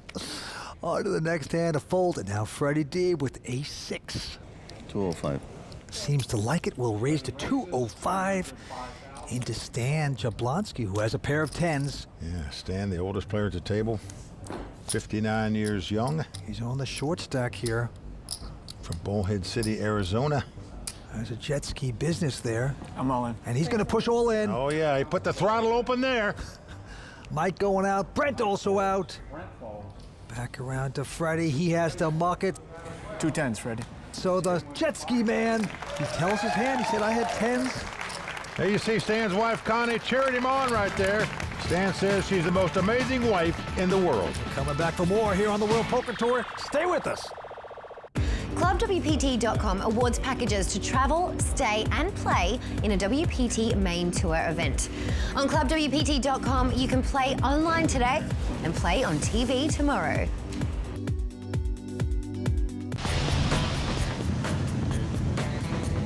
Hey, what's that? I think it's a bottle. Play on ClubWPT.com and you can win a share of $100,000 in cash and prizes every month. Wow! Look, there's another one. Oh my goodness! You can even try to win your way into a live WPT event. Also, we're out of wine. Not sure who was sending those messages in a bottle, but they are right. You can play to win a share of $100,000 worth of cash and prizes every month on ClubWPT.com and never lose a dime playing poker, guaranteed. Back here on the World Poker Tour. Aaron Queskin out in front, 6.4 million, as you can see. Mike Sheriotti in second place with 5.6, and Freddie D with about 5.3 in third place right now. Freddie going for his third WPT title tonight. That would time for the all-time win lead. All right, back to the next one. Brent now with ace-4 of spades. Likes it, makes it 175 to go. The amazing Kreskin goes out. Freddie gonna play the hand with the ace-5 of clubs. He makes the call. Stan, the man. Jablonski, the jet ski guy, goes away. And now Mike Sheriotti with a nothing hand. Just total junk. Raised. Oh, Vince, he's gonna try to squeeze with this. That means the first guy raised, the second guy called, and now he's gonna try to raise the pot, hoping they both go out. Makes it 480, a very shifty move by Mike Sheriotti, but Brent from Brooklyn. Wow, it's like Brent just knows what the guy's doing. He makes the call, and now Freddie's probably thinking, Freddie calls. Yeah, hey, I'm getting pot odds. I'm going to call too. I should raise more. You got to join the party. Let's see who gets lucky. Here come the first three. Now flop queen 9-4. Brent getting a little piece of that 4. And he's got bottom pair. Mike is going to check. No continuation bet with 2 callers. Brent also checks. And Freddie checks. Going to the turn. An ace. This is very interesting. 2 pair for Brent. Well, action is on Mike. Freddie, of course, hitting aces as well. Well, Mike's going to try to represent a good ace here. Say it ain't so. Look at this. It looks like that's what he had, Vince. Gutsy when he plunge. checked the flop, and now he's betting the turn. But it's not going to work because Brent's got top and bottom pair here. Let's see if Brent pops it. Nope. Just smooth calls. I don't feel lucky this hand. Well, I did before the flop. Well, Freddie knows, even though he hit aces on the turn, that at least one of them has got him out kicked here, probably. And he gives it up. Good lay down by Freddie. Big lay down. River card. 10 of hearts. That connects a lot of things. And Mike wisely checks. Well, just waving the flag, Vince. Says, you go ahead and take it. I put all the money in this pot I'm putting in there. Doesn't matter what Brent does. He's going to win this pot. Brooklyn Brent thinking, do I continue to try to extract money? Well, he's hoping that Mike's got ace, king, race, jack, and might pay him off here. So he's going to go for a value bet. 725, irrelevant. Mike gave it up. So Brooklyn Brent taking down that pot. You have an ace, Mike? No. No? He wouldn't fold to that fast if he had an ace. You have an ace? You don't have an ace. You have a flush, maybe. I let you guys catch on the turn, huh? Brent? Did I let you catch on the turn? I don't know. Come on, you can tell me. Could have caught the river. Yeah, Mike is right. Eddie made a continuation bet in the flop, Vince. He's going to win the pot. Yep. All right, back to the next one. Sheriotti again with a suited connector, queen, jack of clubs. Race. Mike raises. Makes it 210 to go. I believed it. That's why I folded. 210,000. Brent folds. Brent out, and now the restaurateur Aaron has picked up kings. Aaron Queskin. It's his first ever WPT cash. Been playing poker for 10 years. He's from Huntington Beach. He's the chip leader, and he is going to raise to 500. Freddie and Stan out. Well, Mike is going to make the call here, but they need a lot of help to overcome 2 kings. Let's see what happens for the restaurant man with the kings. Well, it only gets king better. 9-7. Yeah. Mike has a gut shot straight draw, but he's going to check. Aaron has flopped top set, just what you dream about. And Aaron is going to make a bet here. He bets 400,000. He's going to get called. Ooh. Obviously, Mike hoping to catch a 10 here. Turn card. 6 of spades. Not the base, 6 of spades on the turn. Mike is going to check. Now Aaron's saying, hey, this guy called me on the flop. Maybe he'll call me on the turn. He's saying, hey, there's no free bread and butter here at my restaurant. I'm going to make another bet, 900. Aaron Queskin said he's going for the win tonight. Just wants to get his name on that trophy with Doyle Brunson. And right now, he's got a real good shot to do just that. Chip leader. Flop top set here. His opponent finally goes away on the turn, but Aaron Queskin adding to his chip lead. The amazing Queskin. We're coming back. Stay with us here on the World Poker Tour.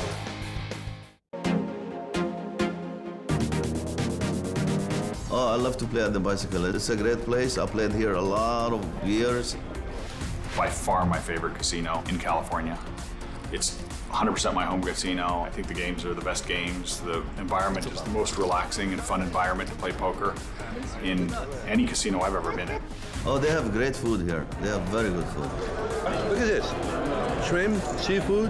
What else can I ask? Beautiful fruit. I love it. I love the pike. It's by far my favorite casino, and that's the truth. Well, players do like it here. And now, Vince, they like it even more with the beautiful hotel that they've added to the Bicycle Casino. That is right. We are back here at the Legends of Poker where the blinds are up to 50 and 100,000. The antes are still 10,000. Yep, Aaron Queskin still out in front, 7.2 million in chips. Onto this hand, a couple folds around to Freddie Deeb with the button. He's got Queen 6. Well, gonna make a button raise here. To 250. I'm all in. And stand behind him with just a King 10. He's gonna go all in. Well, Mike quickly out. Freddie's gonna be out as well. Stan, the jet ski man from Arizona, is gonna make this work. Yeah, put the throttle forward there. And it worked out well for him. A nice all-in bet there by Stan. All right, now you got it. That's way right. better, way better. In the audience, his wife, Connie, and here. friends. Yeah, Stan says his wife, Connie, the most amazing wife in the world. Very smart of him, Vince, because that means he's going to get to go to the next poker tournament. This is his 6th cash on the World Poker Tour. First final table.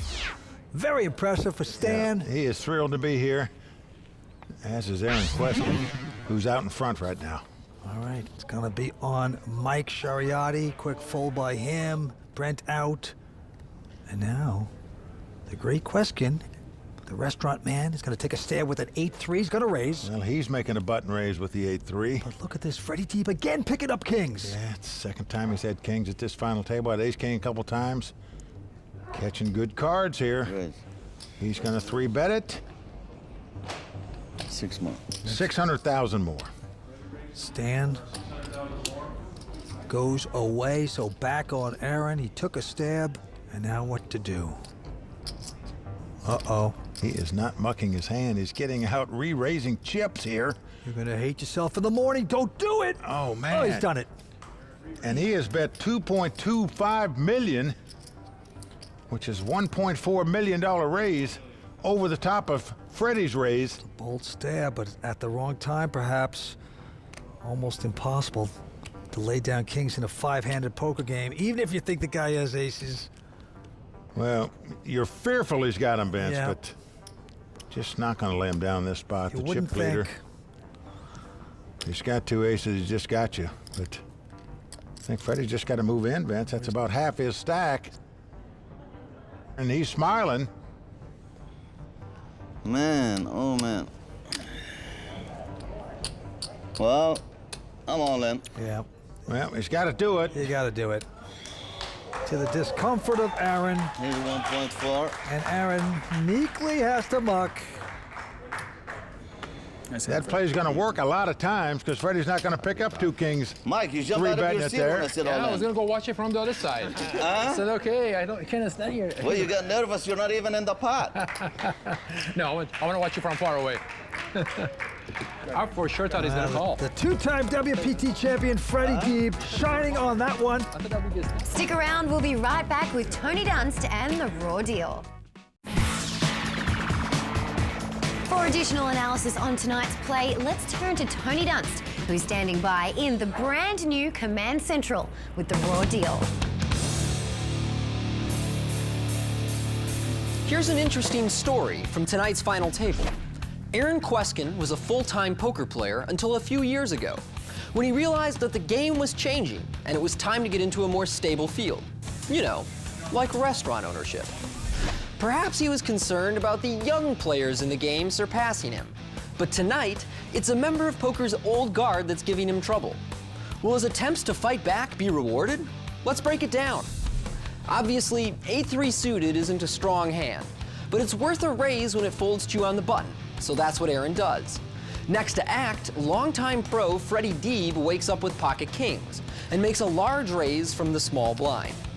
That should be the end of the hand, but Aaron's grown tired of Freddie's aggression and decides to bluff by making a 4-bet. And while I can see what he's going for, there's 3 problems with his raise.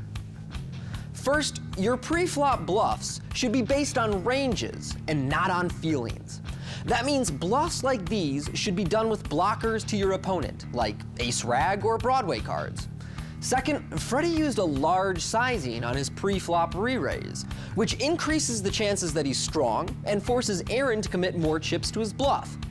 And third, Aaron's 4-bet is also too large. He could make it 1.6 million and have the same effect, but instead makes a raise for half of Freddie's stack and then folds when getting great odds.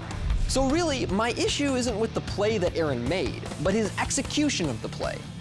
And although he made some mistakes, I don't think any of them were as blatant as Freddie acting all, "Woe is me," right before shoving his kings. Never seen that one before, Freddie.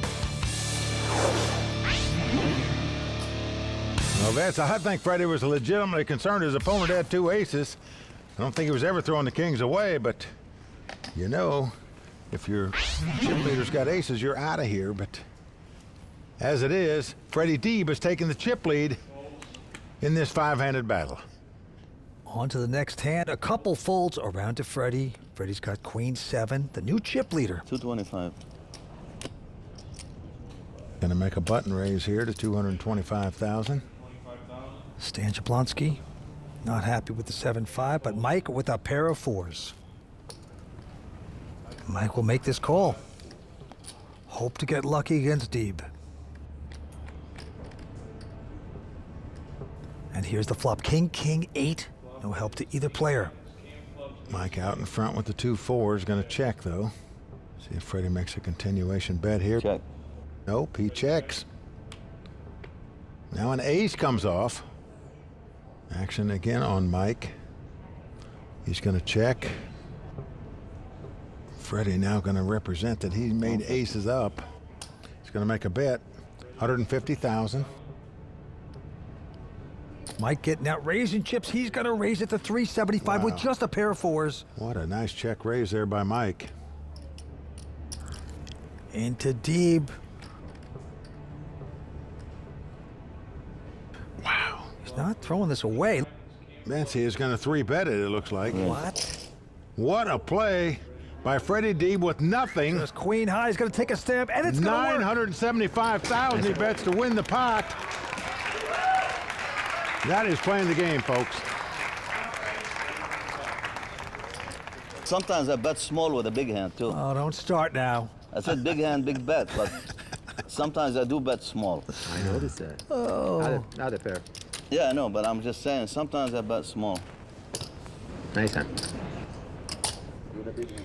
Back to the felt. The restaurateur Aaron going out. Freddie taking a breather.